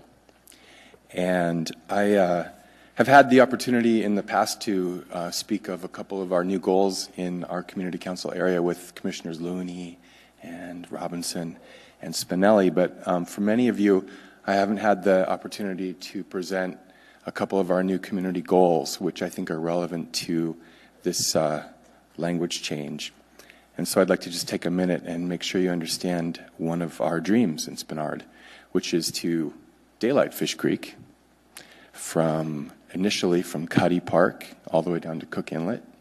We'd like to see it brought out from the culverts where it's in along 36th Avenue and brought out in some cases into a man-made or human-made stream area, and in some cases put into archival channels. But we'd like to see water flowing once again from Cuddy Park all the way to Cook Inlet. And along that course, which we've outlined in a couple different planning processes, one of them being the upcoming Spenard Corridor Plan, another one in the Chugach Reconnaissance Plan, which is an upcoming process, and also in the land use plan that we participated in last year. We are very interested in building a greenway alongside this new daylit Fish Creek. So a green belt that would extend all the way, maybe in the future, from Lake Otis all the way down the Fish Creek watershed to Cuddy Park and then all the way to Cook Inlet someday. Water flowed in that channel when I was a young boy and when my father was young, and I would love it if my daughter could see an open waterway along that area. So to that point, I want to let you know that we're broadly supportive in Spenard of these changes. We'd like to see the setbacks and stream protections made realistically as wide as possible. For our main waterway in Spenard Fish Creek, there's not a lot of opportunity for a big riparian zone, as you know. We have limited opportunities for creating that, but we'd like to hold the option open in the future for creative solutions to improving water quality in Fish Creek, to being able to treat stream water with swales, with natural vegetation filters and other means. And we'd like to be able to make sure that and I think that staff was responsive to some of our concerns in some of the staff changes that have been made. But we'd like to make sure that some of the planning for trails and greenways that's underway already won't be harmed by this language change. So specifically between Northern Lights Boulevard and Cook Inlet, we have many groups, including ours, have talked about a Fish Creek Trail to the ocean along the Railroad Greenbelt area and down through the Fish Creek estuary. So we would like to make sure that this ordinance makes an exemption or includes language for our planning process to continue so that we can have possibly a paved trail or a boardwalk within the 25-foot setback in certain places. We have in our community, besides this planning process for Fish Creek, we also have some meat and potatoes concerns. One of them is that some of our members are worried that the burden of determining where the high water mark is in a dispute isn't clarified in this initiative or in this language. So if there's a dispute about where the setback begins, whose burden is it to pay for or to determine that? Would it be the property owner? Would it be the city? Would it be watershed management? Who would it be? So we're curious about that. We also like to see language clarified about Lake Hood and Lake Spenard. Are they water bodies for the purposes of this language change? And finally, I think that the devil's always in the details, but I did see some positive changes in the staff recommendations about how to make sure that properties can be rebuilt in the event of a catastrophe. I think the Chair Robinson had a good comment a minute ago about legally non-conforming versus non-conforming. Either way, if a garage burns down on Fish Creek, we certainly think that someone should be able to rebuild it if it's been there for 50 years. I look forward to working with the Commission and with staff in the future to help us realize our dream of a daylit Fish Creek. And I thank you very much for your work on this language change. Thank you. Thanks, Jay. Don't go away. But the impeccable timing, by the way. So a couple of questions. Mr. Spring. Yeah, this might be more a staff question, but it's related to what you said. Fish Creek looks like it's designated as a 25-foot streamside zone. The ordinance also says that you can't have anything but a 3-foot unpaved trail in that zone, but you could have anything outside that zone, I guess. You could build a paved trail. So you would suggest that we make exemption for Fish Creek to allow paved within that zone, paved trail? I think that our intent in reworking Fish Creek and daylighting it is consistent with the goals of this language. We would like to see flood mitigation, we'd like to see water quality improvements, and we'd like to see the value of adjoining properties increase. And certainly there's been a lot of problems, for example, on Campbell Creek, where paved trails have been too close to the stream, and the city's been spending a lot of money, and there's been a lot of erosion and water quality detriment because of that. And so we're certainly aware of the threat that a paved trail poses to a stream and water quality, but I think that with the intent of trying to improve Fish Creek's water quality, if there could be exceptions made in some very narrow instances, for example, between Northern Lights Boulevard and Cook Inlet, there's a place where the railroad track grade has a culvert underneath it where Fish Creek runs, and in order for us to get a trail over the creek at that point, we'd need to have some kind of a bridge or some kind of a paved situation getting us through there. So in special instances like that with a perpendicular crossing, yeah, we'd be looking for some kind of not exemption, but some kind of language to allow a special circumstance. So not carte blanche, but some flexibility. Some flexibility, recognizing the value of these particular projects towards the community and towards the future health of the creek, yeah. I'll come back to Danielle in a sec, but Jeff, were you in there to respond to that? Actually, Mr. Staines did a good job of speaking partially to what I was going to say. One of the sort of unintended consequence of our trail system now is that I'd say far and away the money that's been spent in this community, both municipal dollars and sustainable salmon funds from the state and the feds, has been mitigating the impacts of trails that are too close to creeks. Trails belong in green belts and those sorts of things, but a lot of the times when we build our trails, they're essentially mini roads. I mean, they have their own structural segment, they're paved, they have lights, they have structures, and so given the history of that in our community, we thought those types of trails should be 25 feet away. But what you kind of immediately encounter is like, okay, well, how do I get to the water to, fish, look at the creek, all the rest of it? And that's where we envisioned those unpaved trails would kind of be feeders off of those main things to actually be able to access the creek. And we envision, non-paved doesn't necessarily mean dirt. So, boardwalk trails, some of the pervious paved, impervious surfaces for trails. Like for instance, there's a proposal that's, I don't know where it is at the moment, for the Chester Creek Nature Trail, and that would have a trail that's actually right along the creek there, right above Westchester Lagoon, and that would be an example of it's like an elevated boardwalk trail, and so that's sort of where that requirement came from. Ms. Bailey, go ahead. It was Mr. Stange. Mr. Stange had two questions, one regarding who determines whose the burden of proof is on, and then also how does Lake Hood and what was the other one? And Spinard Lake. And Spinard Lake affect? Can you answer those questions? Certainly, Ms. Bailey, through the chair.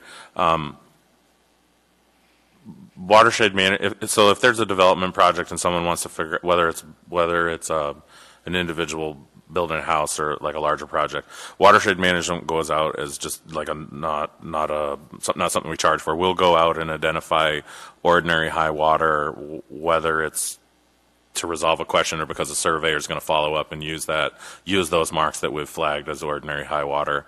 And in terms of all of the lakes, there's a water body section to this code that has different requirements than streams themselves. And so for things like Westchester Lagoon, Campbell Lake, Spinard, and Hood Lake, those requirements are spelled out in a specific section. Thank you. Greg. Same question, but I'm not sure I got the answer when you were referring to water body setbacks, because it is referenced in this new code or this new ordinance that you have on page 36.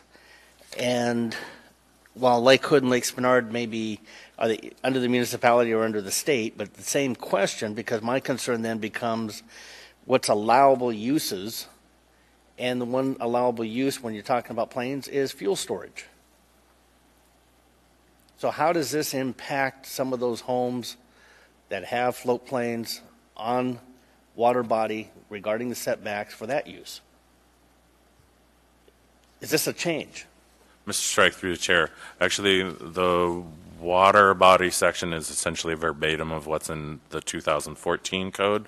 I think that there were some minor little things here, there, maybe like vegetated instead of naturally vegetated. There's some really minor changes. There are some other codes that, like there's some floodplain ordinances that would speak to fuel storage. Most of those things are going to be overseen by DEC as well. But if you look, the water body setbacks are a lot more permissive than a stream setback, and to a large degree that's with the reality of our large lakes in Anchorage in terms of like a lot of use by planes and the rest of it. I mean, it's just, if you look at Campbell Lake, almost every other thing has a plane dock. I mean, that doesn't even talk about Lake Hood and Lake Spinard. Well, are we talking about allowable uses or not under this code? I think everything that's allowed, everything that's existing now would be allowed moving forward. But looking at how you said the verbiage verbatim, I don't see fuel storage allowed.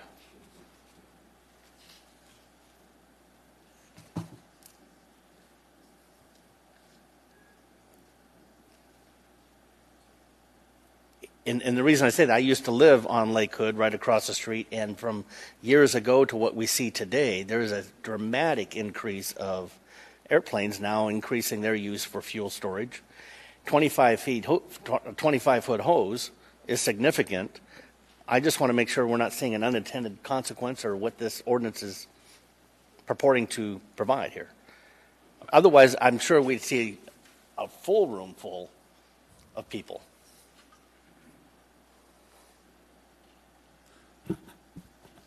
I'm actually, I said earlier, I believe that fuel storage is a DEC thing.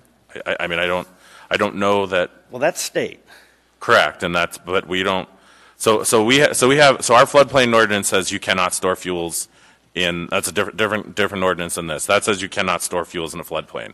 That's a federal requirement that's passed down to us. But beyond that, I don't believe that there's anything in this proposed ordinance or in the existing ordinance that speaks specifically to fuel along lakes, fuel storage along lakes. I'm guessing that over a certain size, that's something that DEC is interested in and regulates. That's just not something that we regulate. It's not come up as an issue.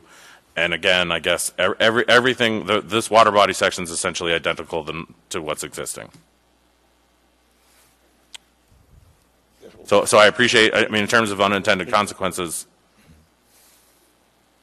Through the chair, if I can just briefly touch on this issue, Mr. Strike, I think this goes back to the legal non-conforming status as well, because there's there's a lot of, Lake Hood, for example, I mean, fuel storage. If that was legally permitted under previous code, and as a result of this code made it non-conforming or illegal, then we would honor the non-conforming status of it. So from my perspective, the DEC thing is that's theirs, but if it was legal at one point in time, it's continuing in existence, we would recognize it as not legally non-conforming. Just final, I guess, question. I hear what Jay really was talking about was the need for, if you're going to ever take Fish Creek and actually daylight it, it's going to take some creativity. It's going to take a whole bunch of tools that are far beyond the scope of a setback, right? There's going to be acquisitions. There's going to be some man-made construction, right? There's going to be a lot of things. Is there anything in here that inhibits the future creativity of a larger scale community greenbelt initiative where you're really not dealing with, greenfield sites and you're really dealing with, suboptimal, situations relative to, stream, but still it could be a lot better than what it is today? So, Mr. Robinson, I to the degree, we understand, particularly like in an urban setting and availability of land, budget, all the rest of it. Like, I mean, if you don't have, a 70-foot wide corridor, you're not going to be able to put your trails that far away. We've tried as much as possible to, and I think we've sent some written comments your way that I think, Tyler, Mr. Robinson, you've been CC'd on. We, as much as possible, we've tried to put that under the umbrella of the alternate compliance section of the ordinance, of the proposed ordinance. There is the reality at a certain point, a particular project may require a variance, and that would be certainly something that, watershed management supports those types of projects, and I anticipate that we would be, if a variance came before us that we'd comment favorably for a project like that. Great. Okay.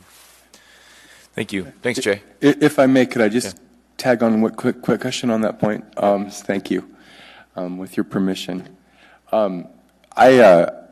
In terms of creative stream building, one of the things that this language doesn't foresee, and it's clear why it wouldn't, is what about new streams, and how would we treat taking water out of a culvert on 36th Avenue and moving it into a human-created channel?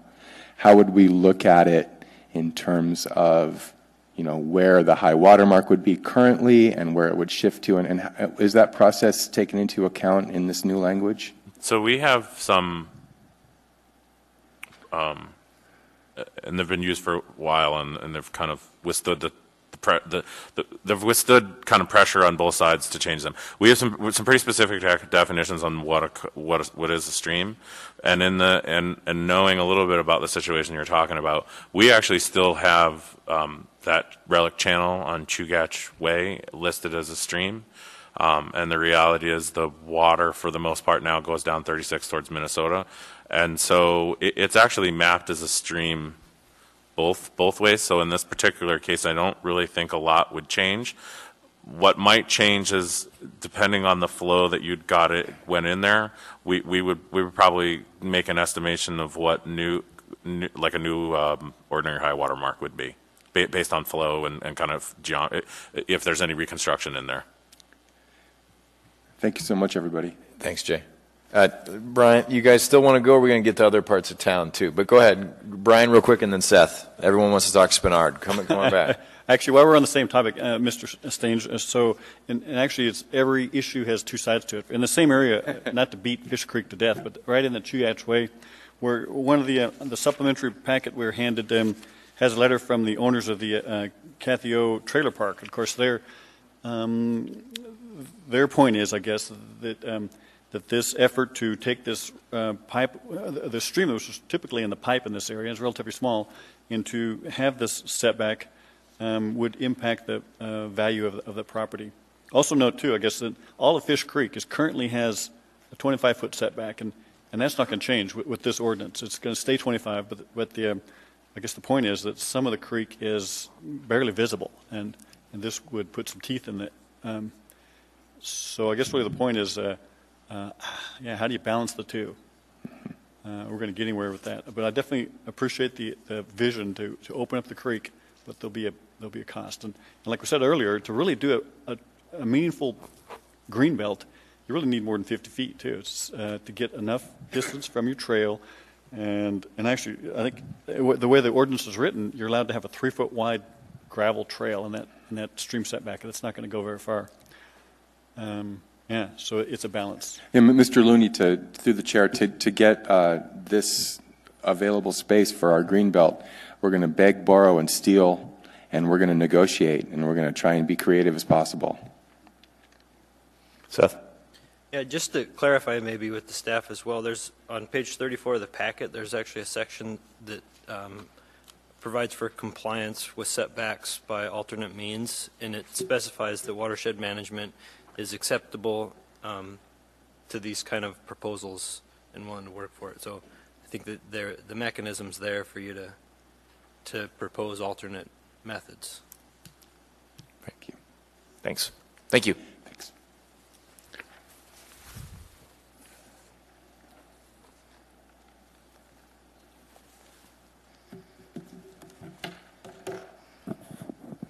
Good evening, Chair and Commissioners. My name is Kathy Gleason, and I am speaking on behalf of Turnagain Community Council. And I appreciate the opportunity to address this important ordinance for our city. We did submit a multi-page comment letter, so I hope you've all had a chance to look at it. The one deficit now that I'm identifying is the amendments that staff has put forth in their staff report.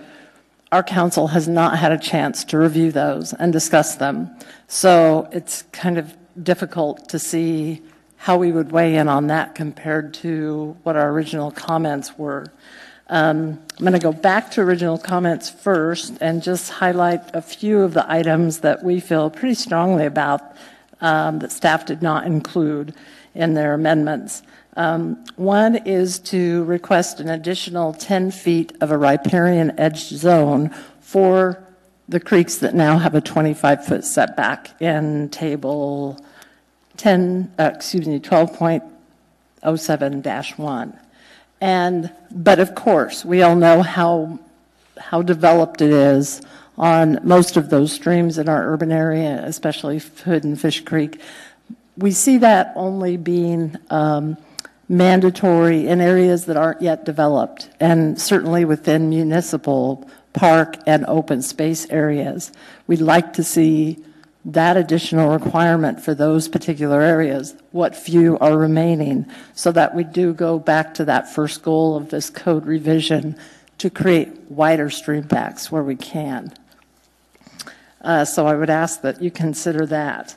Also, within the 25-foot setback, again, where possible, have a riparian zone for that and a non-developed so that something can't get developed right up into that 25-foot area or by the creek. You know, have it set back a little bit so that you're not really pushing the envelope with regard to the code and what is allowed and what isn't. So we just thought that's a creative idea to potentially, again, go to that first goal of this ordinance redo. We also felt pretty strongly, although there were a couple of objections in our land use committee, but overall our council felt very strongly about the proposed allowed use within the riparian edge setback of recreational fields and golf course fairways. We think that's just over the top with regard to allowing for that area because you're usually dealing with lots of land. So anything new that would be proposed for a really large plot of land, surely they can stay back farther than 50 feet from one of our waterways. Let's see. As far as a wetland setback, the planning department at that time said, and this whole replatting of A and B wetlands, we held back any comment on that. And I have to admit that having read the staff report and kind of the decision that they've made about what they want to do with that, I don't quite understand. So that's something our council would have to go back and look at. So we don't have any position on that yet.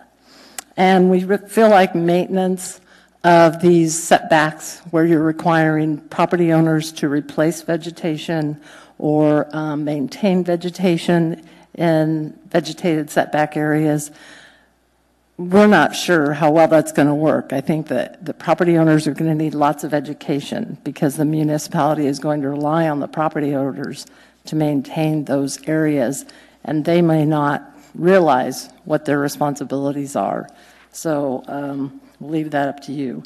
And I think the last thing that I certainly want to address, and since it was kind of a hot topic for you with regard to where we're at in testimony, the Fish Creek Trail to Ocean project.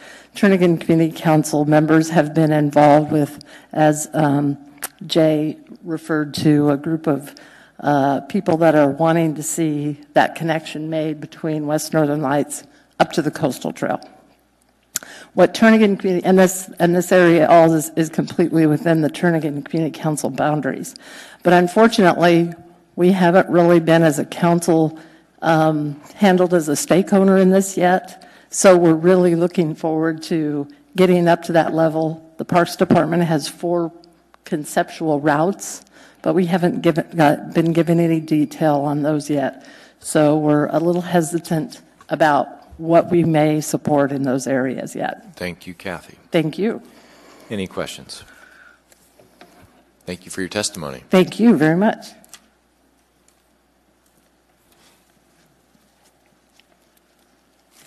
Hello, my name is Mike Edgington. That's E-D-G-I-N-G-T-O-N. I sit on the Girdwood Board of Supervisors, where I have responsibility for land use. The Girdwood Board of Supervisors is also ex officio the Community Council for Girdwood. I'd like to thank you for the opportunity to speak to the Commission, and I'd also like to thank Jeff Urbanis for tolerating our convoluted public process down in Girdwood. Thank you very much for answering many of our questions. So I'd like to transport you from the Anchorage Bowl to Girdwood Valley.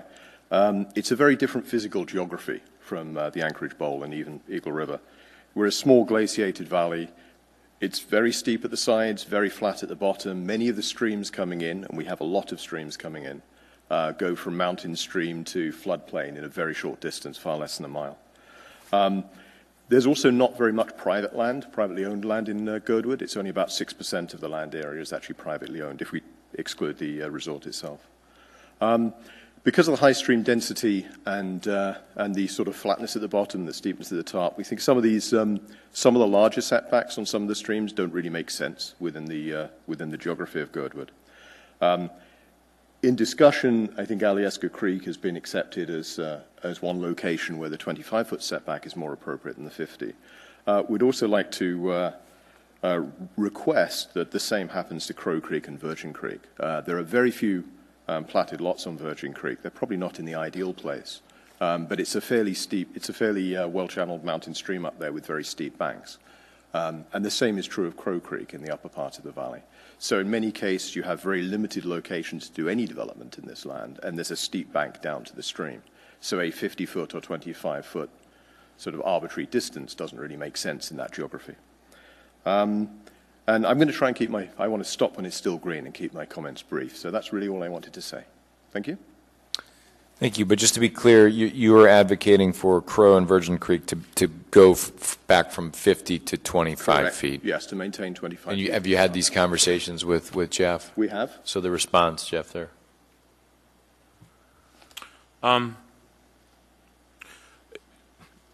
We've discussed it, kind of at a couple different meetings down there in Girdwood, and we just, in terms of one of the things that is the reality of Girdwood too, it's behaved pretty well the last decade or so, but that's a spot where you can really have flooding in a way that you don't really in anywhere else in the municipality. I mean, 5-6 inches of rain in Girdwood's no big deal, and we just think the size of those features warrants that extra protection.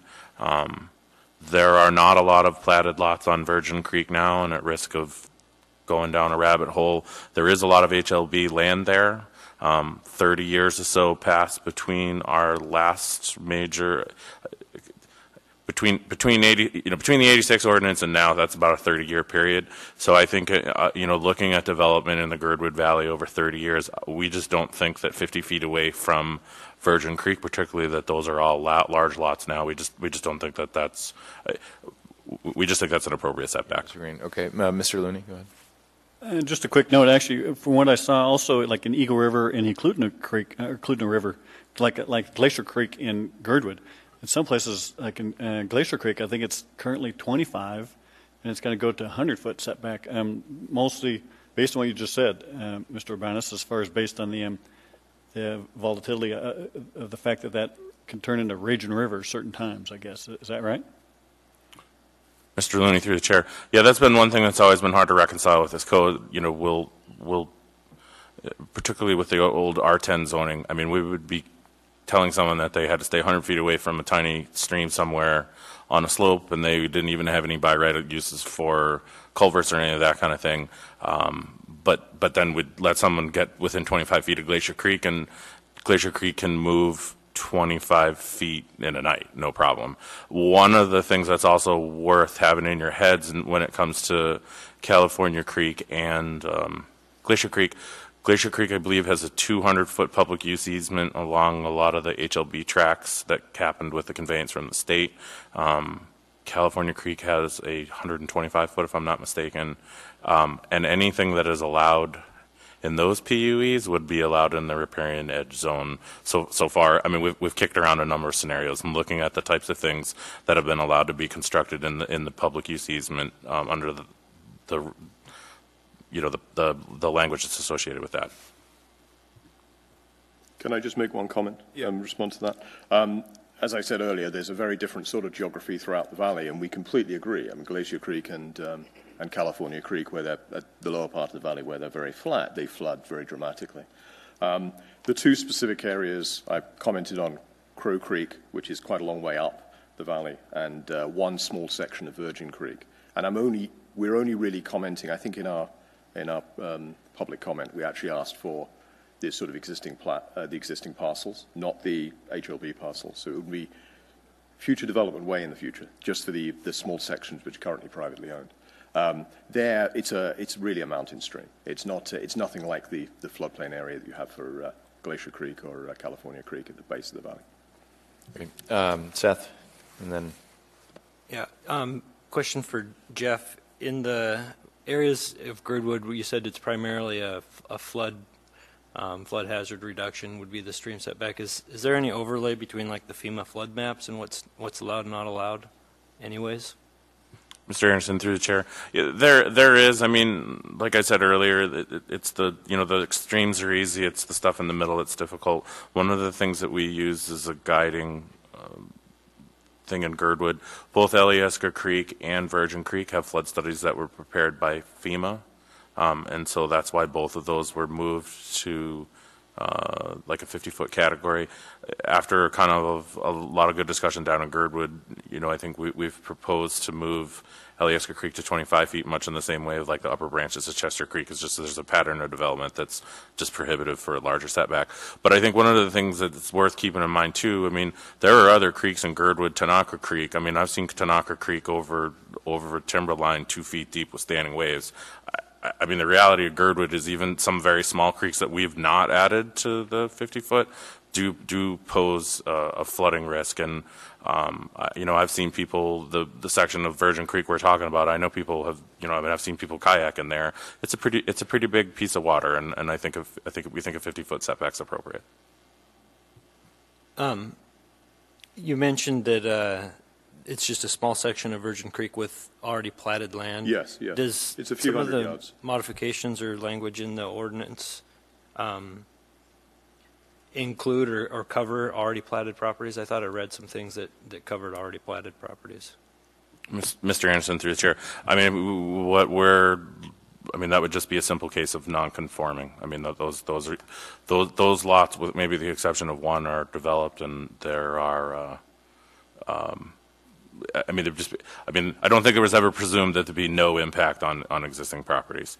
And in terms of the undeveloped property, this ordinance does propose a 5-year vacation for a 5-year period of no fees for variance requests.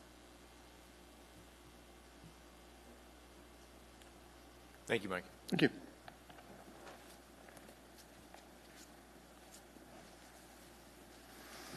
Good evening. My name is Dick Roston, R-O-S-S-T-O-N. I'm here representing Alyeska Resort, their general counsel. I'd like to speak to three things primarily. One is the 25-foot setback on Alyeska Creek, and we do appreciate Jeff Urbanis working with us on that. We do think it is worthwhile to keep that 25-foot setback. There's certainly on Alyeska Resort's property, the stream is largely channelized, and there's been a large amount of money, hundreds of thousands of dollars spent on planning, went through an area master plan development, and now moving in towards the development master plan, and we just think it would be grossly unfair at this point to change that. With respect to the, and going to a comment that was made earlier by Kathy Gleason, we would not want to see a riparian 10-foot zone added to that. Again, it's very crunched where the resort is, and it went through an extensive planning process.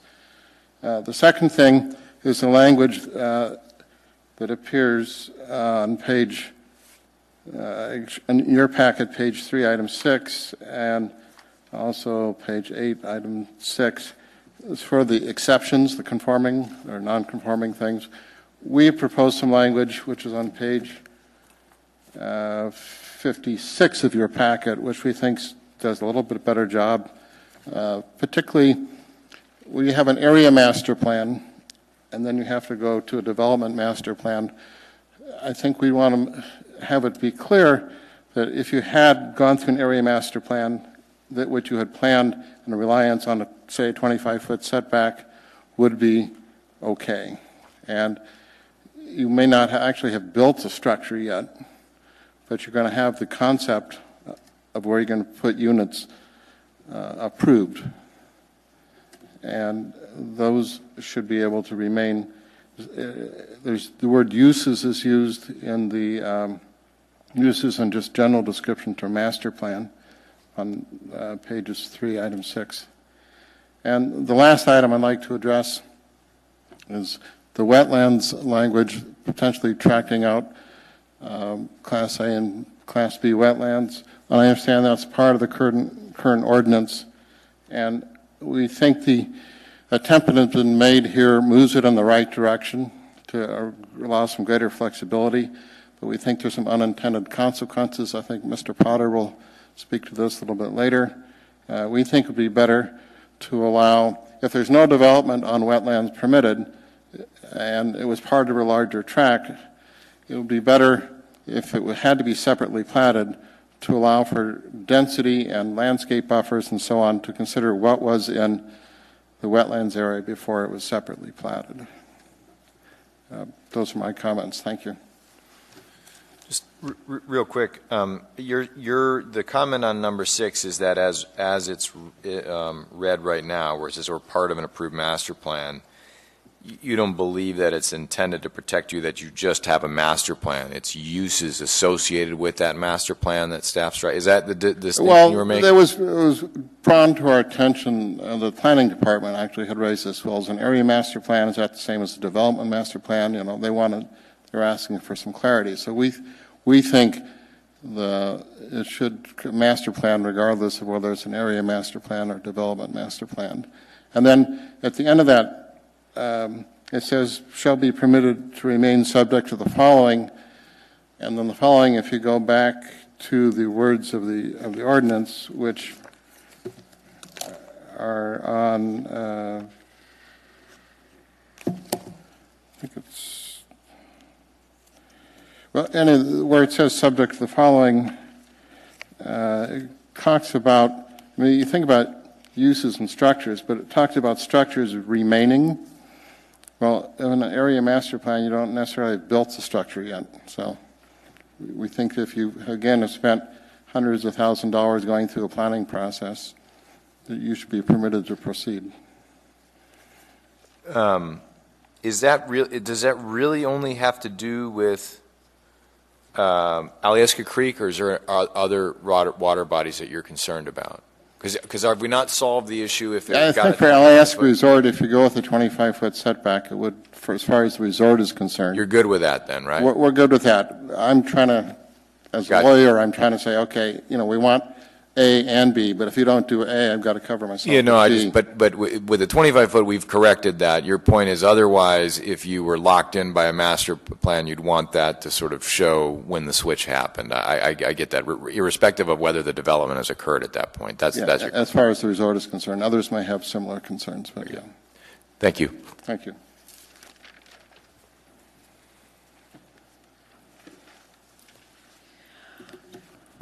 Good evening. Thank you, Mr. Chairman and Commissioners, for this opportunity. My name is Ann Rappaport. I've lived on the Lower Hillside for over 32 years, where I've actively participated in reviewing and commenting on the Potter Valley land use analysis, the Hillside District Plan, and other land use issues. I submitted written comments. I hope you looked at those. They're from the perspective of being both a homeowner here and as a professional biologist, now retired, who worked with the municipality on many stream restoration projects and the permitting of developments affecting Anchorage waterways and wetlands during my career with U.S. Fish and Wildlife Service. I'm pleased that the Muni is following through on recommendations developed during the Title 21 process and appreciate their research and outreach in crafting this proposal. The details, definitions, and specificity it provides should greatly improve protection of our streams and result in improvements in water quality and floodplain issues that have increased as our city has grown and natural spaces have been developed. And as you know, the cost of later restoring streams and repairing drainageway problems is many times that of taking protective actions now, as was alluded to earlier by Mr. Stang and Mr. Urbanus talking about trails. But my major concern and recommendation with this proposal is that the ordinance needs to maintain rather than dilute the current 50-foot stream setback for the area covered by the Hillside District Plan.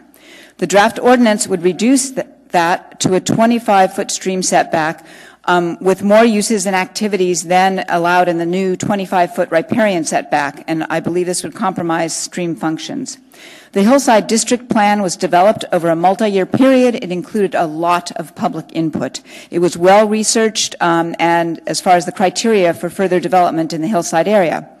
And therefore it prescribed a 50-foot setback as being needed to best protect the area's drainage and the, quote, natural function and contribution to the hillside drainage and recharge system, end quote.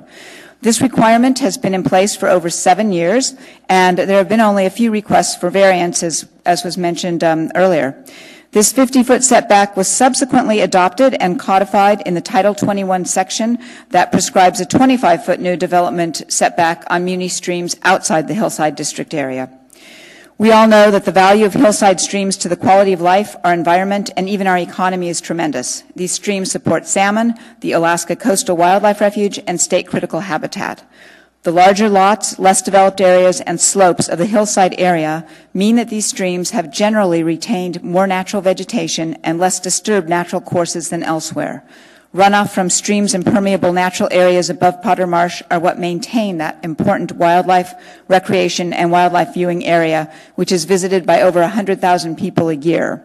And this is certainly a boost to the economy, which we need more of.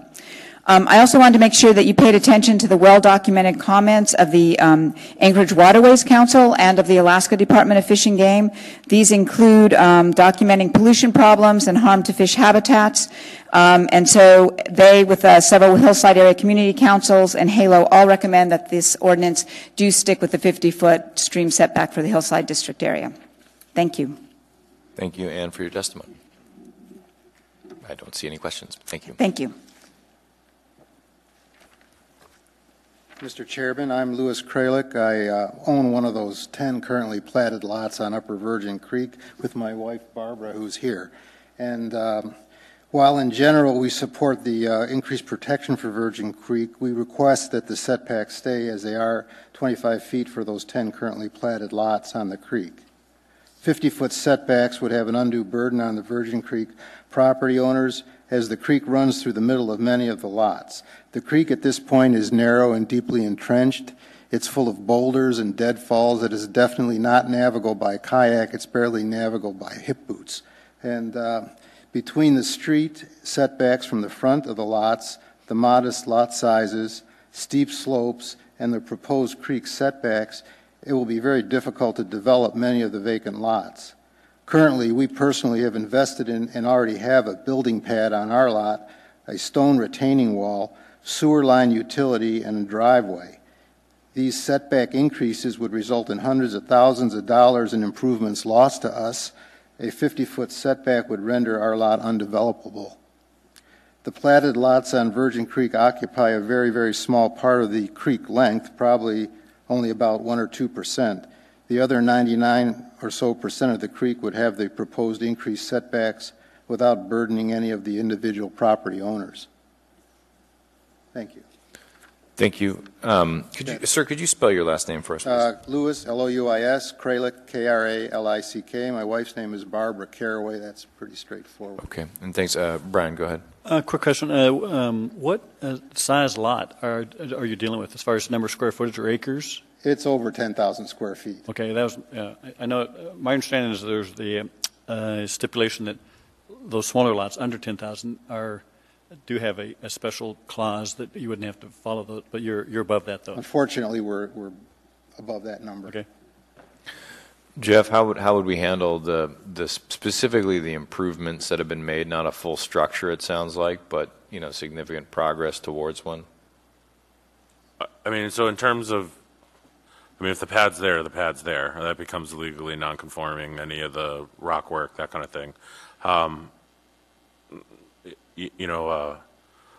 guess for the first 5 years if this passed, there wouldn't be. I guess you would. If you were within 50 feet of Virgin Creek, you would need a variance for the first 5 years. There'd be no fee for that. Beyond that, we're certainly not going to. Much in the same way we've made proposed changes to the master plan language. Added the things about the master plans and the rest of it. Watershed management's not going to. I just can't see where we why we would speak against a variance for someone to construct a house and a building pad that was already there. It's just difficult for me to conceive. Certainly we wouldn't support anything that was in 25 feet because that's a requirement that's been around for a long time. But if someone's, I know how things go. We all know how things go. You buy a lot, you do some improvements, you get some more money, you build a home. I don't really see a situation where, particularly if it was a relatively small lot and there weren't a lot of other building sites, I don't see where staff would speak against that from Watershed. Go ahead, John. Does the variance waiver include new construction then? And in the situation I think we're envisioning, what I'm picturing in my mind is a lot that has site improvements but not a structure. So if someone were to come in 6 years from now and want to put a structure in the site improvements, that's logically it would follow to us that was sort of in progress the whole entire time. I don't know why we would say halfway, like all of a sudden, like no, you can't build. You've already done a couple $100,000 worth of work in site development. Just so I'm clear, are you speaking just on behalf of yourself or other people that own lots that have not done the site improvements? I'm interested in my own plans. Yeah. I don't know the other individuals, but I feel their pain. Yeah. Okay. Thank you. Thank you.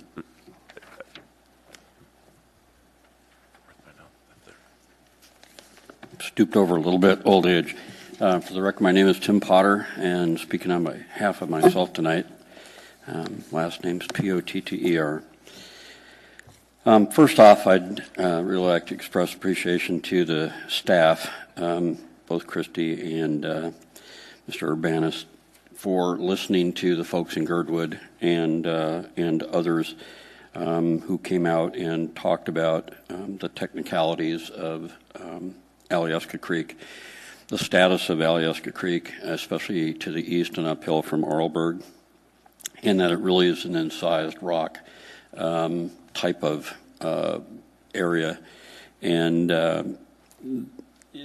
the master plan component becomes very important. And while the language addresses conditional use permits and master plans, being involved in the Alyeska project and the master plan that was put forward, and knowing that it's a multi-step program of a master plan and then a developed master plan, and that there's a certain amount of good faith that goes into spending that kind of money to develop a master plan. And it should be afforded the benefit of having some rights that you can trust that you can do. And making sure that Alyeska Resort, who's in the midst of doing preliminary work and architectural work for the development master plan, it would be difficult to watch that short-circuited.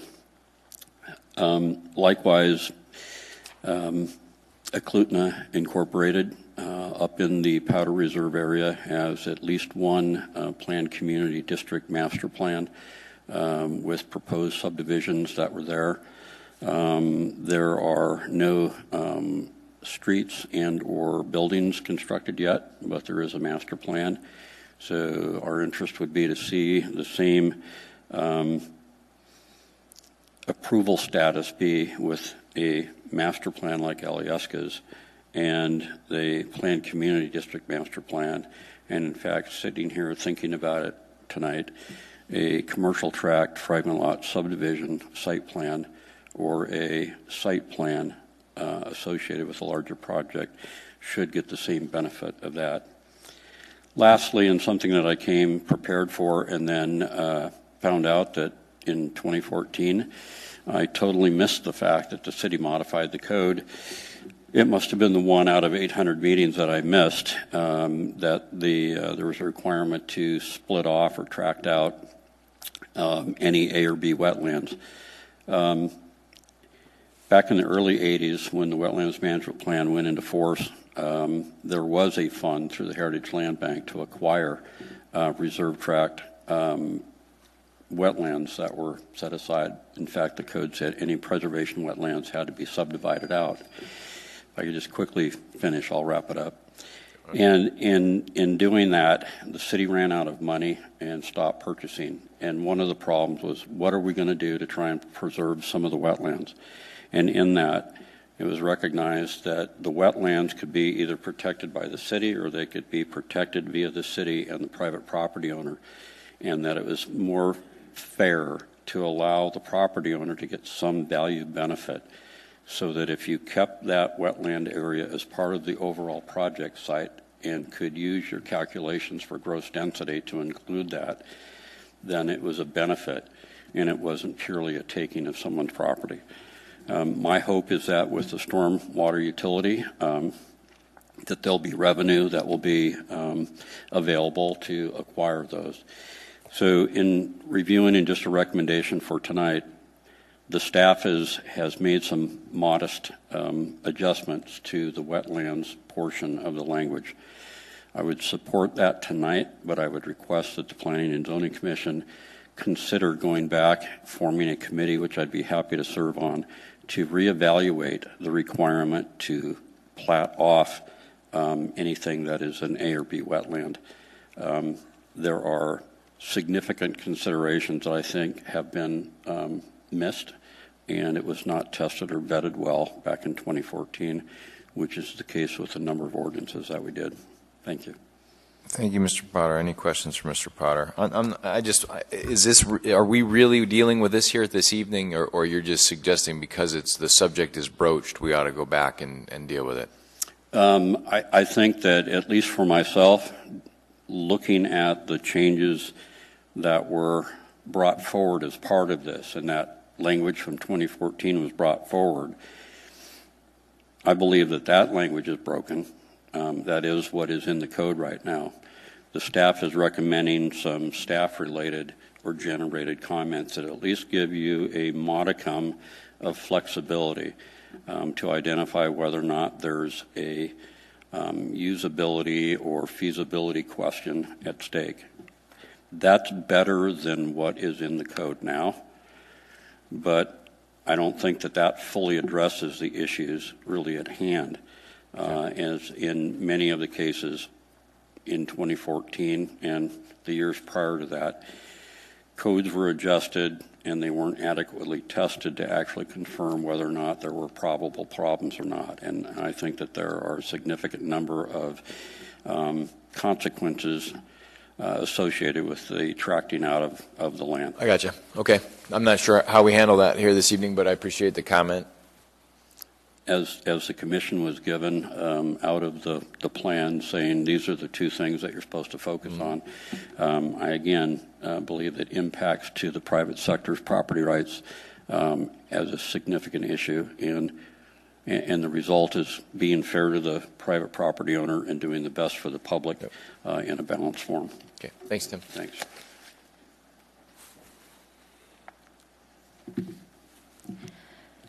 My name is Kristen Collins, and I'm representing the Alaska Center tonight.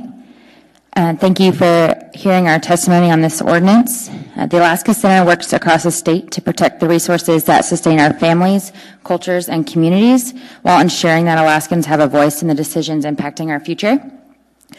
One of our priorities as an advocacy organization is to protect clean water and salmon habitat statewide. We have over 5,000 members in Anchorage who are concerned about clean water and urban salmon habitat. Our membership supports stream protections in the municipality from Eklutna to Girdwood. We urge the Commission to pass the municipality's stream setbacks ordinance to properly protect our creeks and communities in Anchorage. We believe the 25 feet is not an effective setback and leaves our creeks and our properties at risk from flooding and contamination from stormwater runoff. These issues caused from insufficient setbacks increase costs to our municipality and property owners, and stream setbacks also serve as a natural filtration, and they are really important to reduce and remove contaminants from entering our creeks. In addition to the ordinance, we also support community-based plans if they are stronger than the ordinance. We believe the draft should be amended to include a process whereby communities and municipality may customize the setback requirement to their unique setting as long as the setback requirement is equal to or stronger than the municipality's ordinance. We believe this amendment would benefit streams and communities like the Hillside, who have the Hillside District Plan, which is stronger than the ordinance. So again, this ordinance has our full support with a customization process for communities with a unique setting. And we also have a list of 3,000 people in Anchorage who support increased stream buffers here, if you'd like to have that. Thank you. Thank you.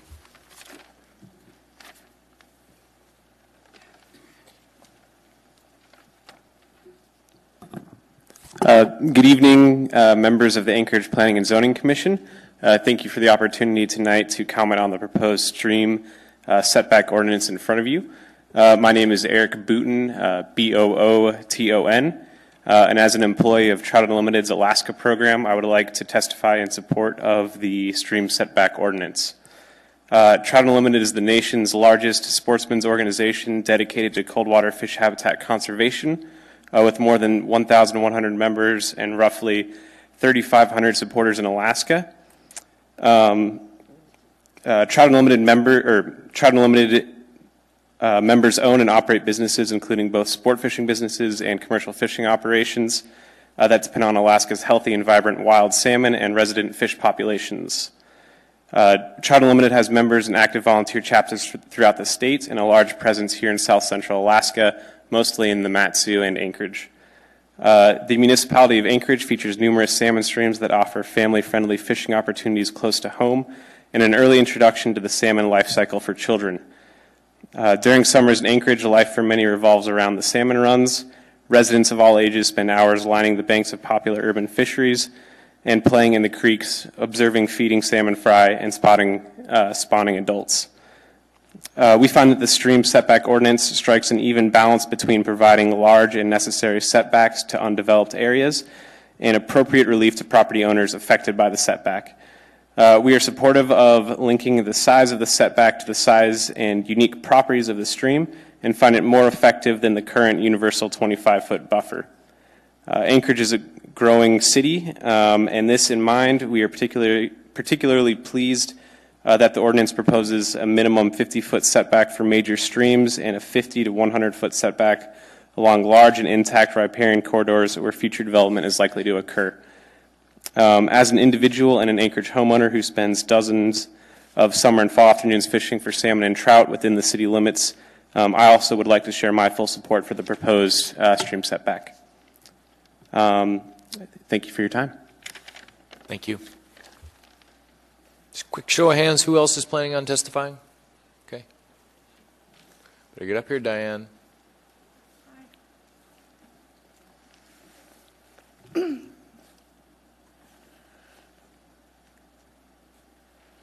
name's Barbara Caraway. Oh, can you use the mic, ma'am? My name's Barbara Caraway.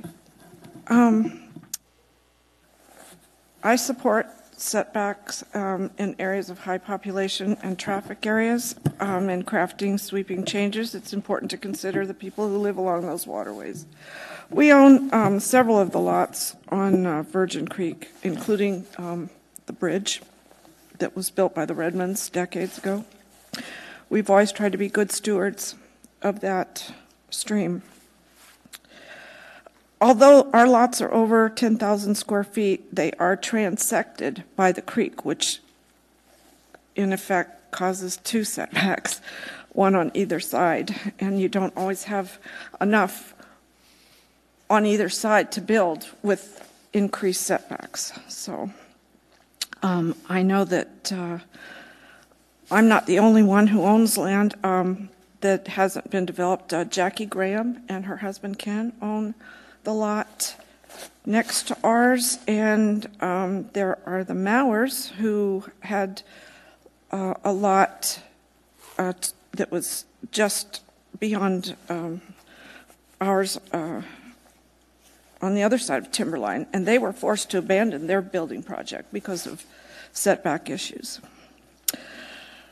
While I was waiting to address that, I began reading the packet, and I noticed a tiny different section that I'd like to address quickly.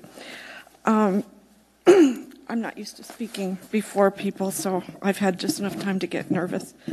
On page 38, in section 5, water course, water body, and wetland protection, number 13, and it's A through D, as one of the property owners charged with maintaining their stream setbacks,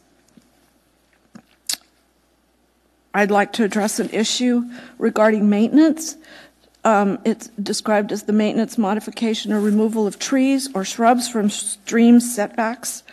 A tree or shrub may be removed for one of the more following reasons, and it lists A, B, C, and if it's dead, or if the tree or shrub is a safety hazard to a person, property, or public.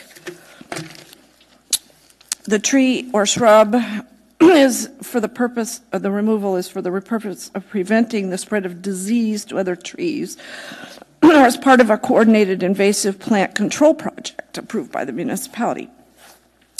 And I'd like to add one more reason.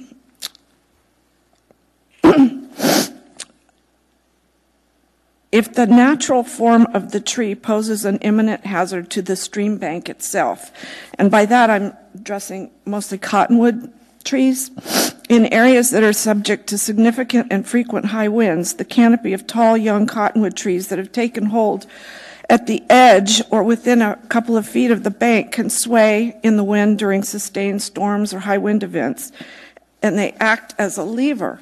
And I've watched this happen several times on our property. It can then erode and destroy the water-saturated soils along the bank, and eventually exposing significant portions of the root structure, destabilizing the bank itself. And when the trees come down, the action can rip sizable chunks of soil with the root ball.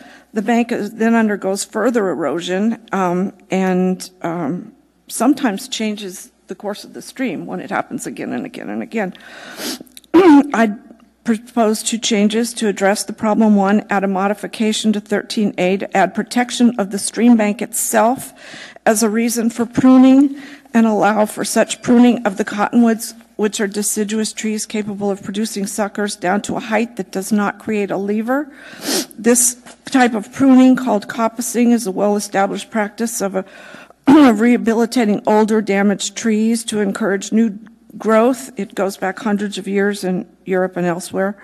While coppicing would, in effect, remove more than 25% of the original growth and change the natural shape of the tree, it creates a shorter, more shrub-like form, immediately stopping the potential for erosion by the lever, encouraging new shoots and root growth, which in turn strengthens the stream bank, which is what we all want. Was there a second one that you had? That was, I mean, that was I'm not sure we captured all of that, but I think we got the gist of it. But you said there were two? Because you're out of time. I just want you to wrap up real quick.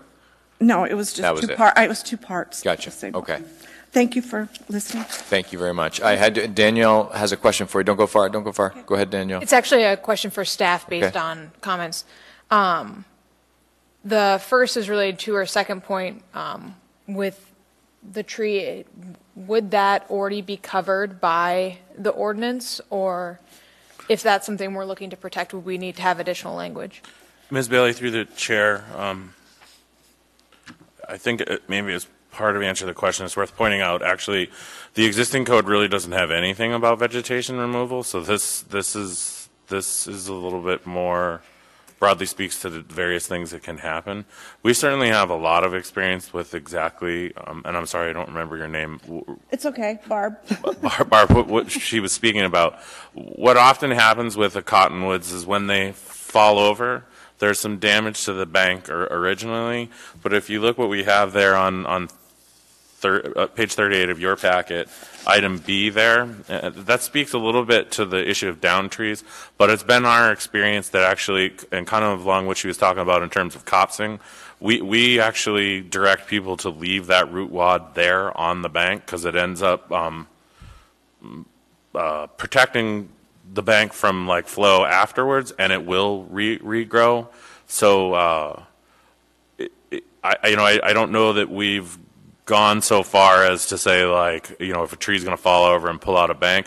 I mean, to some degree, that's part of a natural process. You end up with overhangs, that's fish habitat and the rest of it. But I mean, certainly I know exactly what you're talking about, and that is why when people do remove trees for whatever reason, unless it's like a diseased stump or the rest of it, we want them to leave the stump in place as protection for the bank. And they will, like, sucker sprout and regrow that way. I think it's worth pointing out, too, the Mauer property is something that Watershed Management's familiar with. That is a very unique situation in Anchorage where the actual developable area, the on paper developable area of the lot is actually inside of the stream channel of Virgin Creek. And that was just I don't know, someone platted in 2 dimensions during the 70s and just wasn't paying attention. And I would agree, if there's a lot that's undevelopable, that would be it. And staff, I mean, I had a lot of sleepless nights when they were looking like they were going to build down in the canyon there. I mean, mini canyon that is Virgin Creek right there. I mean, it is literally on like a bar in the middle of the incised channel. So. I don't know that you got the answer. I mean, I think the answer was we don't really have that clause that Barb was talking about, though. We kind of get there, but not quite. I guess I would say that we don't see it as a problem in the same way. Okay. So we would, when that cottonwood pulls over like that, what ends up happening is the root wad may pull some stuff when it goes, but as it stays in place there on the bank, it actually in long term protects the bank from erosion. But your point is you want it to go down and be in the way for this to apply, not more of a proactive approach. Is what I was. So I mean, so if it's a threat to property or a threat to go. But if it's just going to fall in a green belt, then it's better that it does go and stays in place. That's exactly why I'm addressing this, because it does specifically say that the tree is down. And I believe that it shouldn't go down. No, it's starting to go down. Right. That you need to cut it off so you can maintain the root ball in the ground. No, we understand the nature of the disagreement. There clearly is a disagreement here, though, right? So Danielle, you good, or you got more? I just think I need to clarify, if someone is proactive and just lops the top but keeps the root ball, is that not what's preferable in that instance? The lopping the top, keeping the root ball, or letting it fall, rip out the side of the bank and keep the root ball? I know we're into technicalities that might be... No, it's good. If it's going towards the house, towards the chicken coop, towards the whatever, take it out, leave the root ball. But what if it's not about damaging the property, but damaging the structural integrity of the bank? Long term, that's part of the terms like dynamic stability, you don't want, I mean, the bank's not going to stay the same forever, but curling over like that creates some overhanging habitat for fish and the rest of it. When it goes down all the way, yeah, it's going to be destructive, but it's going to sprout up, but you're also going to have that root wad in place now as like so water's now going to be going against the top of those roots, and it's not going to erode. I mean, if you look at what happened in the windstorm after, I don't know, what was it, 12, 13, the windstorm? I mean, there's a lot of places on Chester Creek now where you have large cottonwood, basically with palisades protecting the bank from further erosion. Thank you. And then I have one more question, and you kind of broached this one as well. Let's say you have a property where it's more than 10,000 feet, but it's bisected by a river. Are there any exceptions to allow development in that case or no? It was, I guess it's worth clarifying, Ms. Bailey through the chair, it's worth clarifying that it is not the intent of this ordinance to make any one particular lot undevelopable. We could make this thing 5 times as long as it is now, and we're going to find special cases. Watershed management is generally looked at as the subject matter experts. When we've supported variances, they generally go through. That it was one of the things that, going back to the hillside issue, you know, we're not used to seeing what we would consider elective variances go through over staff objection, and that was the situation that looks like it was playing out with the 2014 changes. But generally, I mean, we can't write an ordinance for every situation, and it is never our intent to make a lot undevelopable. That's understandable. Thank you. May I say? Mr. Gardner. No. I was going to ask a question kind of on the same issue, referring to that exception for the 10,000 square foot. And in light of the availability of variances, I don't know that this is kind of how significant this is. But I'm just wondering if there was any discussion when you were looking at that exception of focusing not so much on kind of the size of the lot, irrespective of its relationship to the river, but in any way on how much of the lot is affected by the setbacks, the river setbacks, if that makes sense. Mr. Gardner, through the chair, absolutely. I mean, we did do, Mr. Robinson asked a question earlier about mapping, and we definitely mapped out various scenarios and tried to see what it would look like. So when we think about the urban areas of Anchorage, the Meadow Creek neighborhood in Eagle River, it was not our intention to just go in on a lot that's 50 feet deep and then have a 50-foot setback on it. So we did look at lot size, we did look at dimensions. Generally with these lots, the way that they're done, the back of the lot is where the stream is. It's just how they were platted during the 70s and 80s. I think that answers your question. I mean, we did look. I mean, when we set that 10,000 foot threshold, was that would be a lot that's going to be more than half impacted by the setback, and that's just not going to work. And so it sounds like these lots that we're hearing about in Virgin Creek are kind of an exception to, with respect to how the stream goes through the middle of the lot. That's. And my understanding may be incorrect, but Virgin Creek kind of follows that pattern that we talked about, with the exception of the Maurer lot and Barb's lot. Most of the rest of them, the creek is at the back of the lot. Okay, thank you.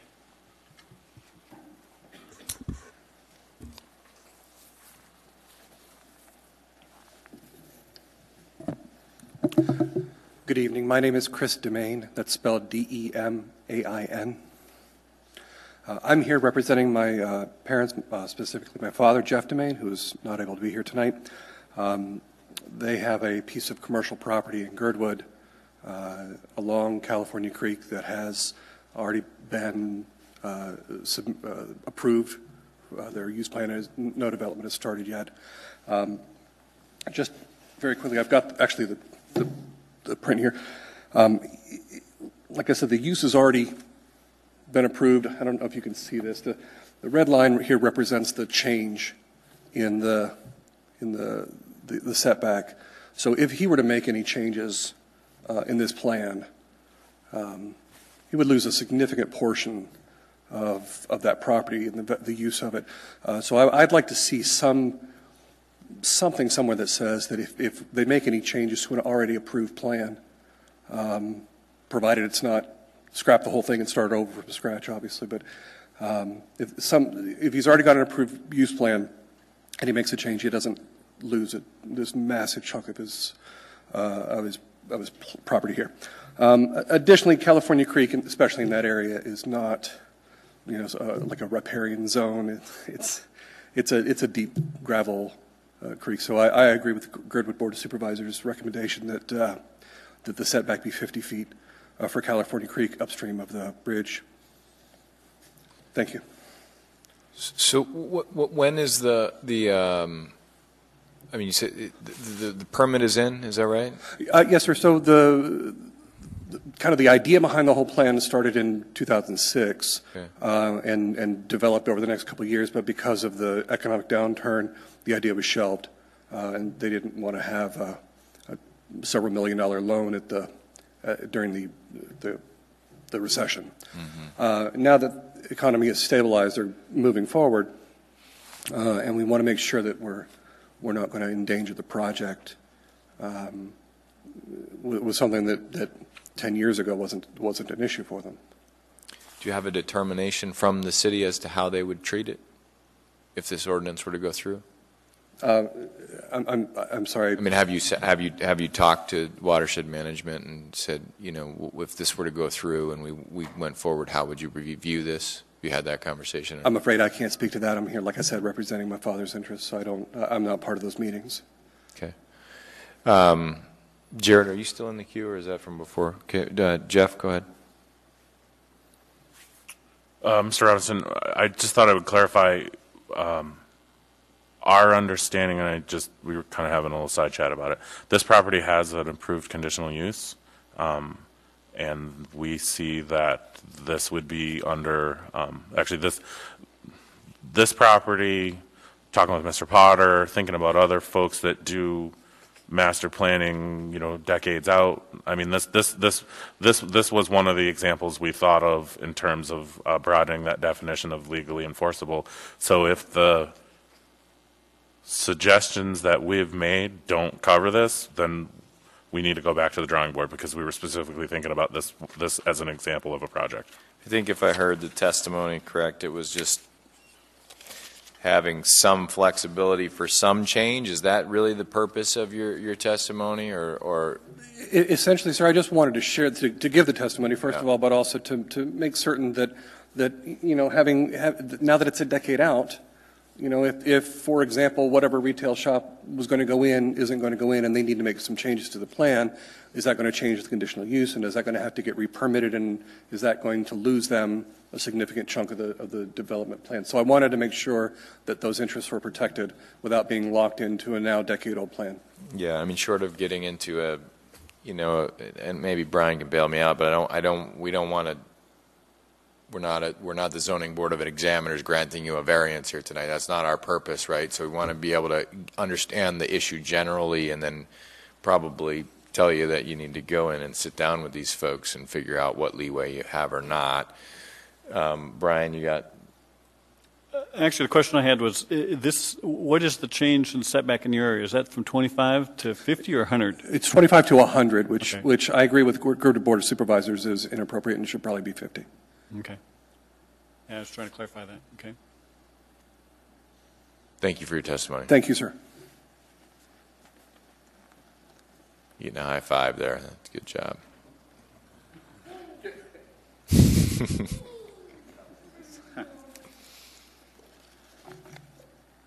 Hi, my name is Marco Zuccara. I'm with Z Architects. I'm representing several Girdwood stakeholders on Girdwood 2020.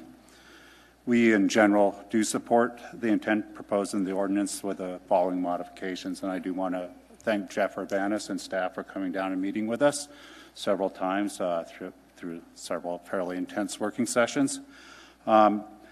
We do support the ordinance with the following modifications, as I said. We support staff recommendation that Alyeska Creek be added to the 25-foot category, as it is a general channelized stream that's largely developed. In addition, we do want to ensure that there's allowable redevelopment within the footprints for houses and buildings that are destroyed or removed.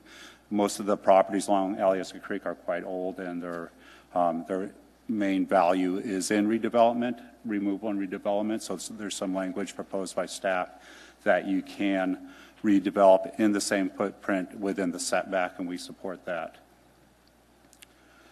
We also support the staff recommendation that approved conditional use permits and area master plans are, as defined, are legally established uses.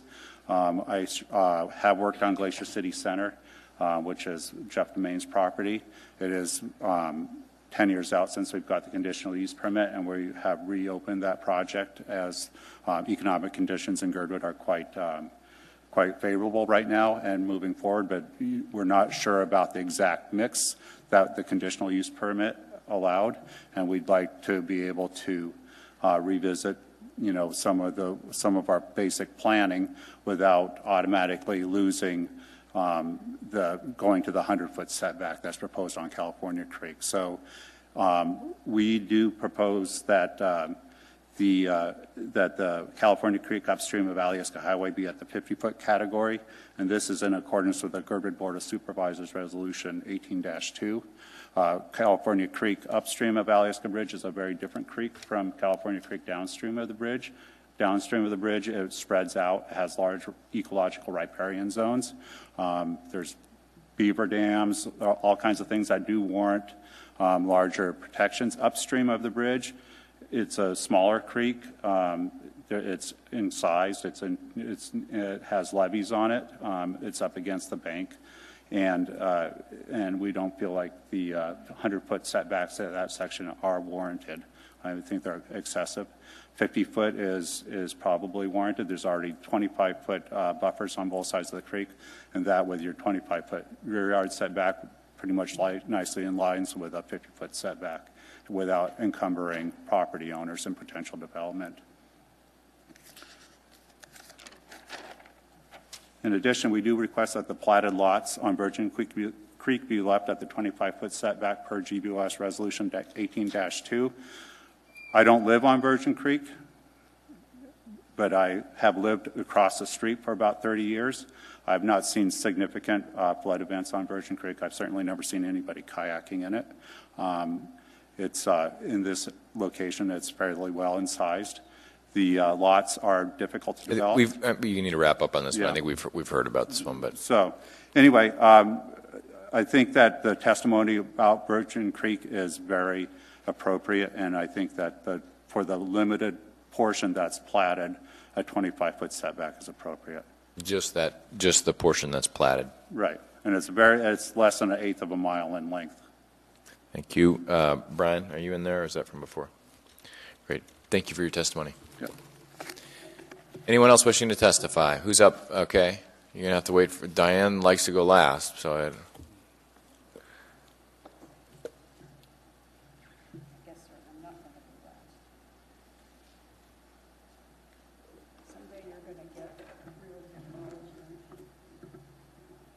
this is good. That's good. I can see it perfectly. You got like your own hook. Yeah, that one's upside down, Diane. Yeah, barely.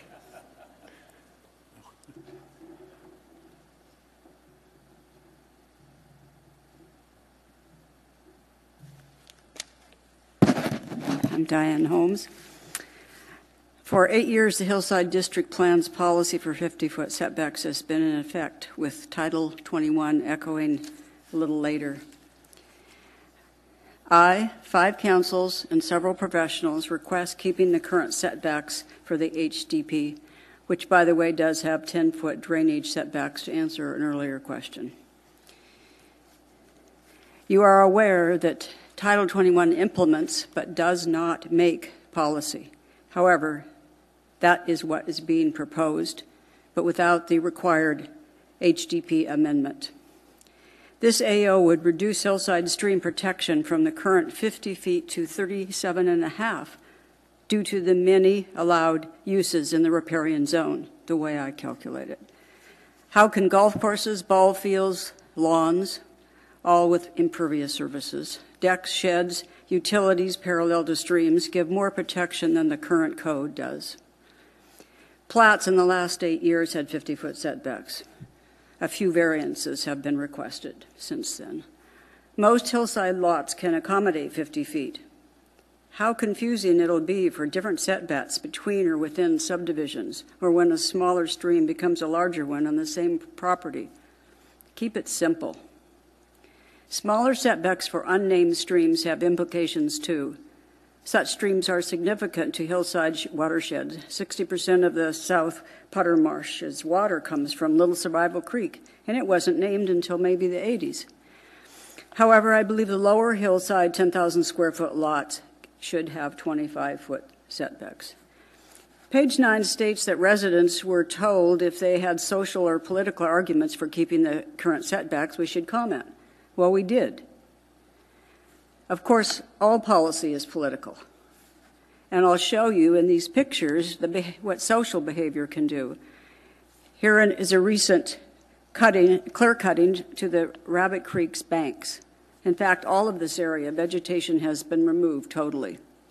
The other photo, although not a stream, shows results of a line buried parallel in a greenbelt. Only fences built to the road's edge exist there today. With each new homeowner, setbacks can be violated little by little. Code enforcement is difficult for streams. Keep the 50-foot end undisturbed. 5 councils, plus Anchorage Waterways Council, Fish and Game, Friends of Coastal Refuge, HALO, and professional planners and biologists request the current hillside setbacks be maintained undisturbed. The staff report said there were strong arguments, pro and con. I counted only support to keep the current code. Now, if you may prefer to kick this back to the Assembly, I want to let you know that one Assembly member said he hopes you don't. He hopes we don't do what? That's Weddleton? I didn't say that. but he hopes you'll take care of all these issues here instead of kicking the can down the road. Yeah, all right. Thank you, Diane.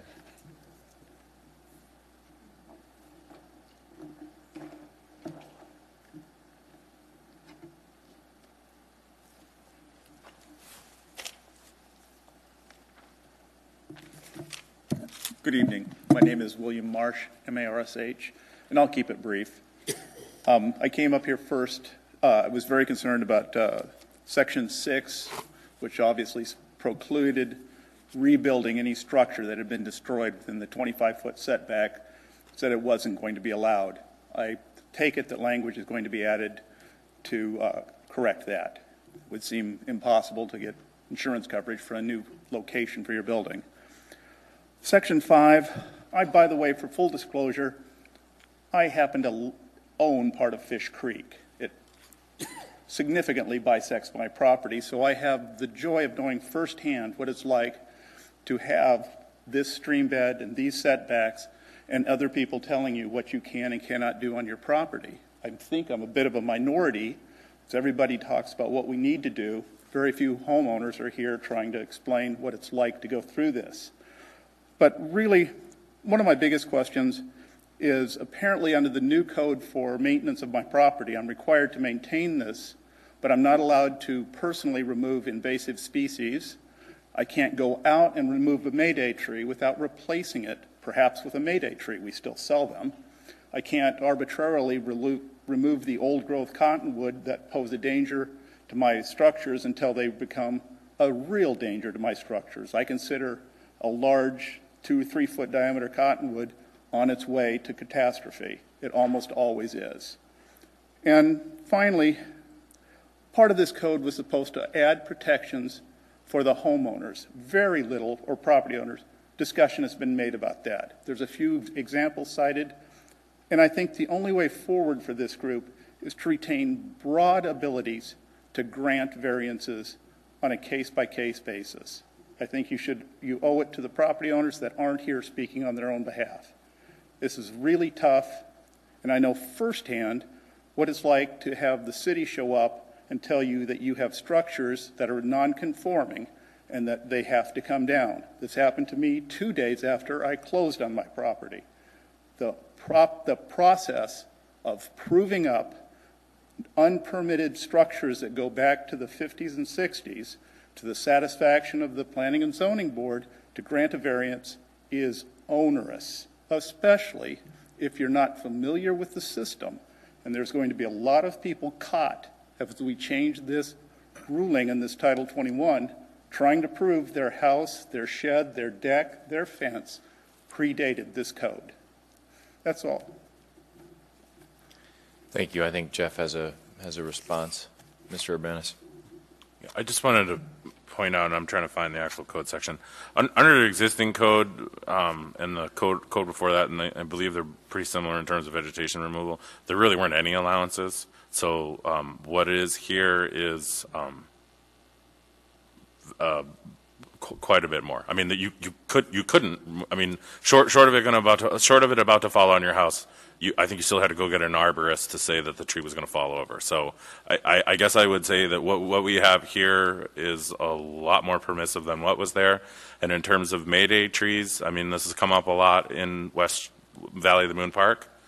They have their own problems associated with them ecologically, but if they're the only thing that are holding your bank together, they need to stay there until they're replaced with something else. I mean, if we were to remove all the Mayday trees from Valley of the Moon Park, we would have a lot more problems than the flooding that's existing. But you see the problem of a homeowner can't remove the invasive species without going to the expense of replacing it. And we all know the speed of vegetation renewal, especially with cottonwoods along the bank. It seems still far more restrictive than it needs to be. And I think property owners have a much better sense of what's going on, especially when you have a stakeholder interest in the creek that flows through your yard. Thanks, William. Anyone else wishing to testify? I had a quick question. Yeah. I just wanted to ask Jeff real quick. And this goes to the language, both that was recommended by staff referring to rebuilding destroyed structures in the streamside zone, and I think it's the same language in the riparian zone. And I was just, for my own understanding of it and interpretation, the language that says as long as, well, may be reconstructed as long as the structure is reconstructed with the same dimensions or less and in the same location. Do those dimensions refer, I realize I'm not clear, to just the footprint of the structure, or is it more broad than that? Mr. Gardner, through the chair, and when I start speaking beyond my level of knowledge, I hope that planning will chip in here. The starting point for this is you're within the same footprint. So your house burns down, you're rebuilding in the same footprint. One of the discussions that we've had is, and this is where that alternate compliance section would come in. And this would be an example of like good proposals that have come before us that we didn't have a way to do anything with them. So you're 10 feet away from the creek now, and you have like a 10 by 10 structure, just keeping the math easy. You're willing to pull it, you're willing to give up some of your entitlement to maybe build a 20 by 10 structure. You're improving on the encroachment. The extra 10 feet is going to be away from the stream. Like that's good for you. It's in the direction of compliance. That would be something where we would look to the alternate compliance language before we send someone down the path of a variance. Does that answer? Yeah, I think so. And just to confirm that it's really it's just the footprint that's as a baseline that you're looking at. That would be the baseline. I mean, we've encountered the situation where the footprint from the planning perspective, like a footprint is any increase, so like a second story. Like this came up a bunch in discussions in Girdwood. For the purposes of a stream setback, it's your foundation wall that's the problem. It's the outer wall. I mean, if it's 400 stories high or 2 stories high, the level of impact of the stream setback's the same. And that would be an example of like if a variance came before us to jack up a house in Girdwood, in the same footprint, we don't care. That doesn't increase the impact of the setback. Right. Anyone else wishing to testify? Anyone? Everybody good? Going once? Everybody good closing the public hearing? Yeah? All right. Public hearing is closed. I'm going to just acknowledge that John Spring has to leave. Travel safely. What is the wish of the body? Anyone have any brain cells left here this evening?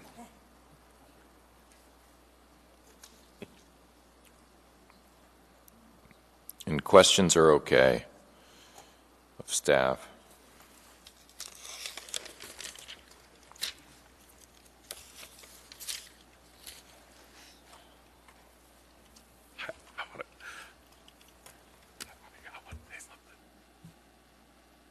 Danielle. This would just be a question for staff. Since the Hillside District Plan is now already separate, is that something that could still be allowed if we approve the ordinance tonight or in the future? Ms. Bailey, through the chair, if I understand, like how if maybe to ask your question a different way, but I think it is like how would we keep it different and move forward? I guess I would, something in the table of setbacks that maybe speaks a little differently to the Hillside District Planning area. So essentially, a line in the table is one way it could be done. And I don't know if Dave has anything. Through the chair, Ms. Bailey, so you're speaking to keeping the Hillside District Plan separate of the rest of the ordinance, correct? Yeah, in looking through it, I'm not sure if I can, as a whole, I'm in favor of the ordinance. However, I'm not really convinced that including or applying this to Hillside achieves the goals that it was set out to do. And so I would like to move forward with a way which keeps the Hillside plan intact. Okay, so if that was to be the wish of the commission, I would prefer to take additional time to look at how we might do that. I mean, there are several different options that could be employed, but I think it's important to really figure out what the best option is. I mean, there are certainly ways that you could put it in the table. You could add additional language. You could do a number of things. But I think that we would want to discuss it internally and make a recommendation to you as to the best way to achieve that if that were what you wanted to do. Ms. Bailey, through the chair, if I might add too, I would support that request because one of the issues beyond just sort of the approach and the rest of it that we saw an uptick in the number of variance requests, and I know that it's not a huge number, but from going from 0 to 3, it's a big increase. It would want to be done. I think it's a bad code if we're giving out variances just because people don't really feel like, I didn't know that applied to me, and that was a number of the variances that we saw. So I would like to take the time so that we don't just, as a result of making a change like that, just suddenly see like variances from the Hillside kind of.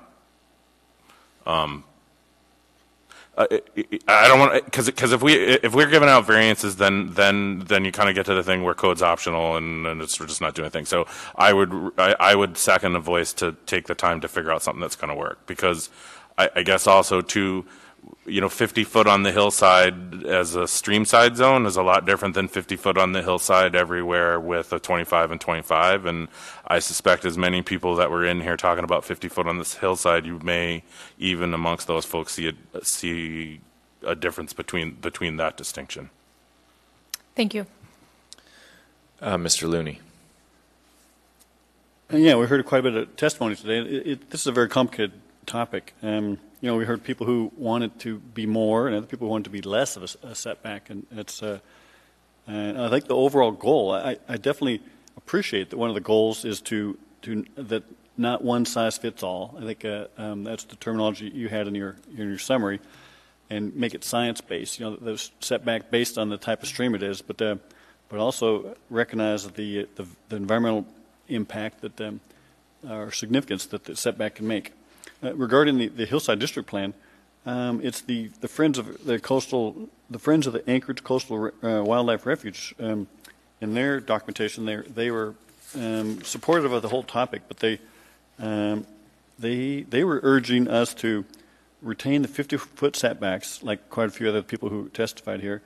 They were saying for all streams in the Potter Marsh watershed. So that's one way to I guess, to phrase or to make it, I guess, a function of, and it would, I guess they would make it so that the Hillside District Plan would essentially still be in effect, but that would fix that problem. But I still have a problem with them. I guess the change from 50 to 100 and all the way from 25 to 100. I know they're all well-meaning, but they definitely have impacts to property owners, and we have to balance that with the benefit of this. It's a very complicated topic. I'm not sure if we have enough to really digest the information we've got here today. So I kind of rambled on, but like I said, it's not an easy call. Yeah, thanks, Brian. And we don't have a motion on the floor, and that's fine, because I think I'm not sure. In fact, related to I think where Ms. Bailey's headed with the Hillside District Plan, I think was an agreement that we wouldn't move forward today with it if that's where we wanted to go, because we might be doing something that we regret later on. I want to hear from Mitzi and then come up with a plan of action. I think just similar to Ms. Bailey's comments, I'm concerned about the precedent that we would set were we to, in essence, override the Hillside District Plan and to some degree override the Girdwood Comp Plan. I think we need to take this back and ask staff to take a look at how do we reconcile these separate plans. I mean, right now we're dealing with watershed protection, we're dealing with stream setbacks. Tomorrow it might be something else, and it might be some different district plan. And I would just really like to see us establish a precedent where we honor the district plan, the work that's gone into that. Obviously, the Hillside has a great deal of ownership in that plan and in that process. And how can we reconcile those things to achieve the same goals? Thank you, Mitzi. I guess what I would say is that this isn't like dealing with a long-range plan, but it's also there's a lot to it, and there's I'm wondering what staff's appetite is to help us through kind of some of the issue response bullets, if you will, so that we can be working from a few of them. I don't know if people are willing to kind of go through and sort of highlight some of these, giving some of that direction. I don't have them all written down to where I could debate them here this evening. So unless someone else puts a motion out there and really wants to argue that we're ready to go, I think what we need is a motion to postpone and a real clear direction of what we're looking for from staff to help us when we come back. So Mitzi. So Mitzi is a motion to postpone. Is there a second? Okay, seconded by Danielle. Yeah, we'll get there.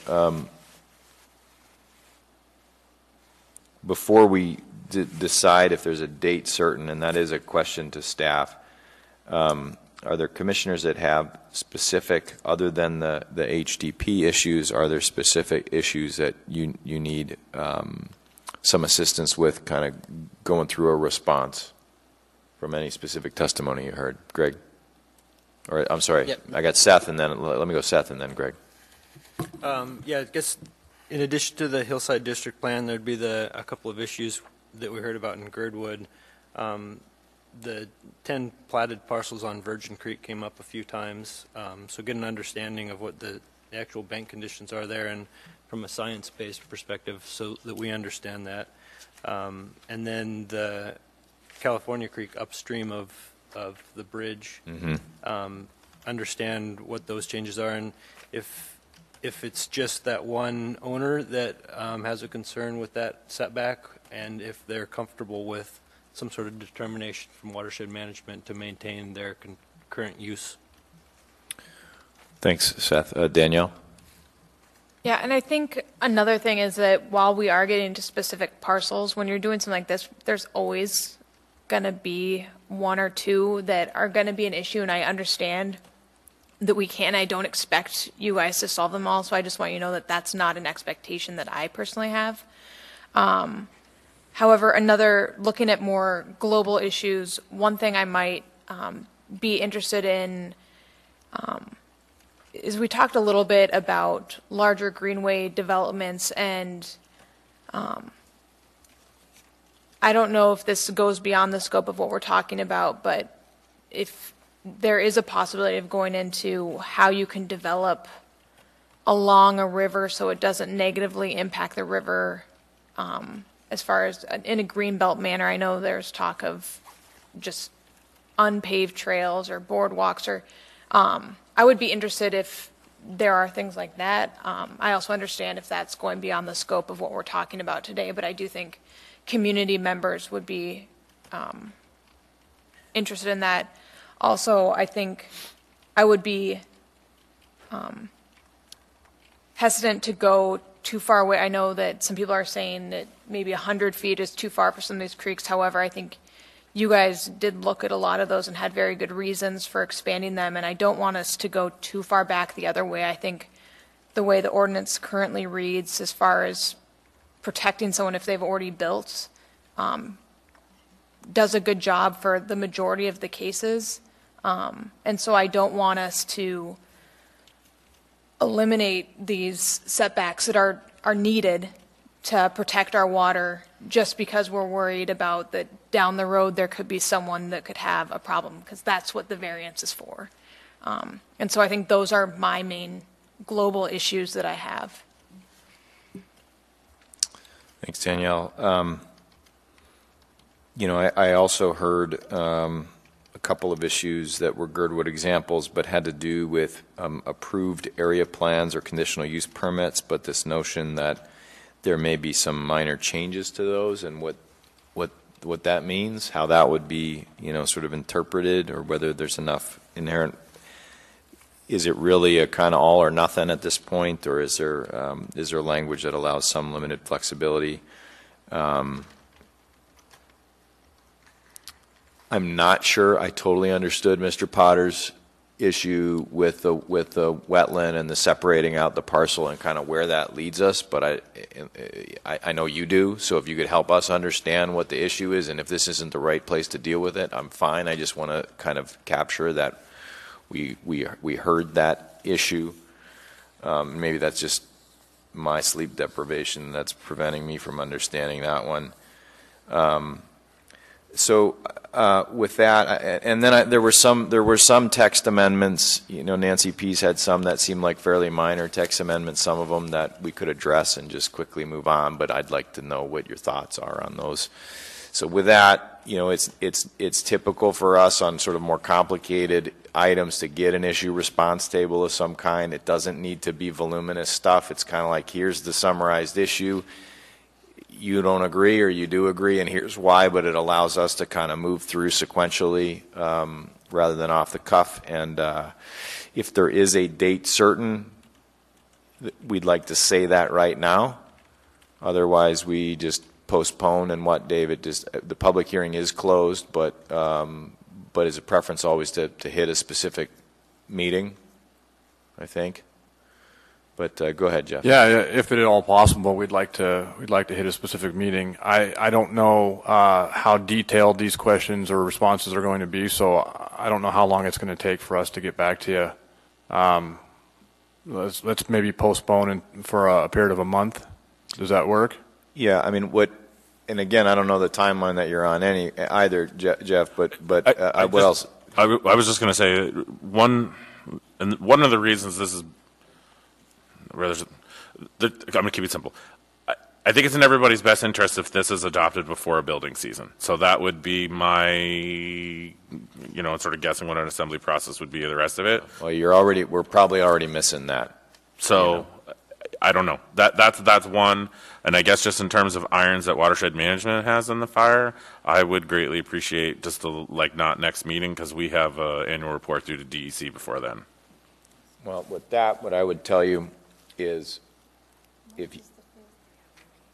we have a March 5th meeting where we have no cases, so you either become our hero because you take the second meeting in March and give us the day off at the first meeting in March, or if you tell me you really need to move it then we'll come and we'll deal with it then on the 5th. So if you have so it would work either the 5th as our only case or the 12th where there really is only one. I think it's a road project case, so it's a pretty light, we'll definitely get through it.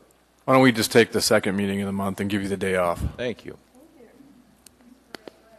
So, Mitzi, would you like to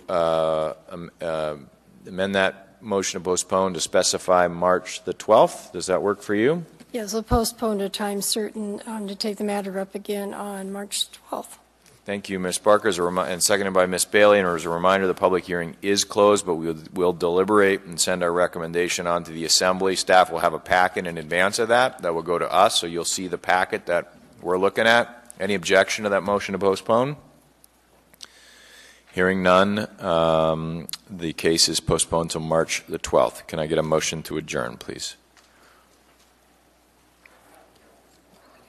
Do I got one? All right, Seth is in there. Is there a second? Seconded by Ms. Bailey. This meeting is adjourned.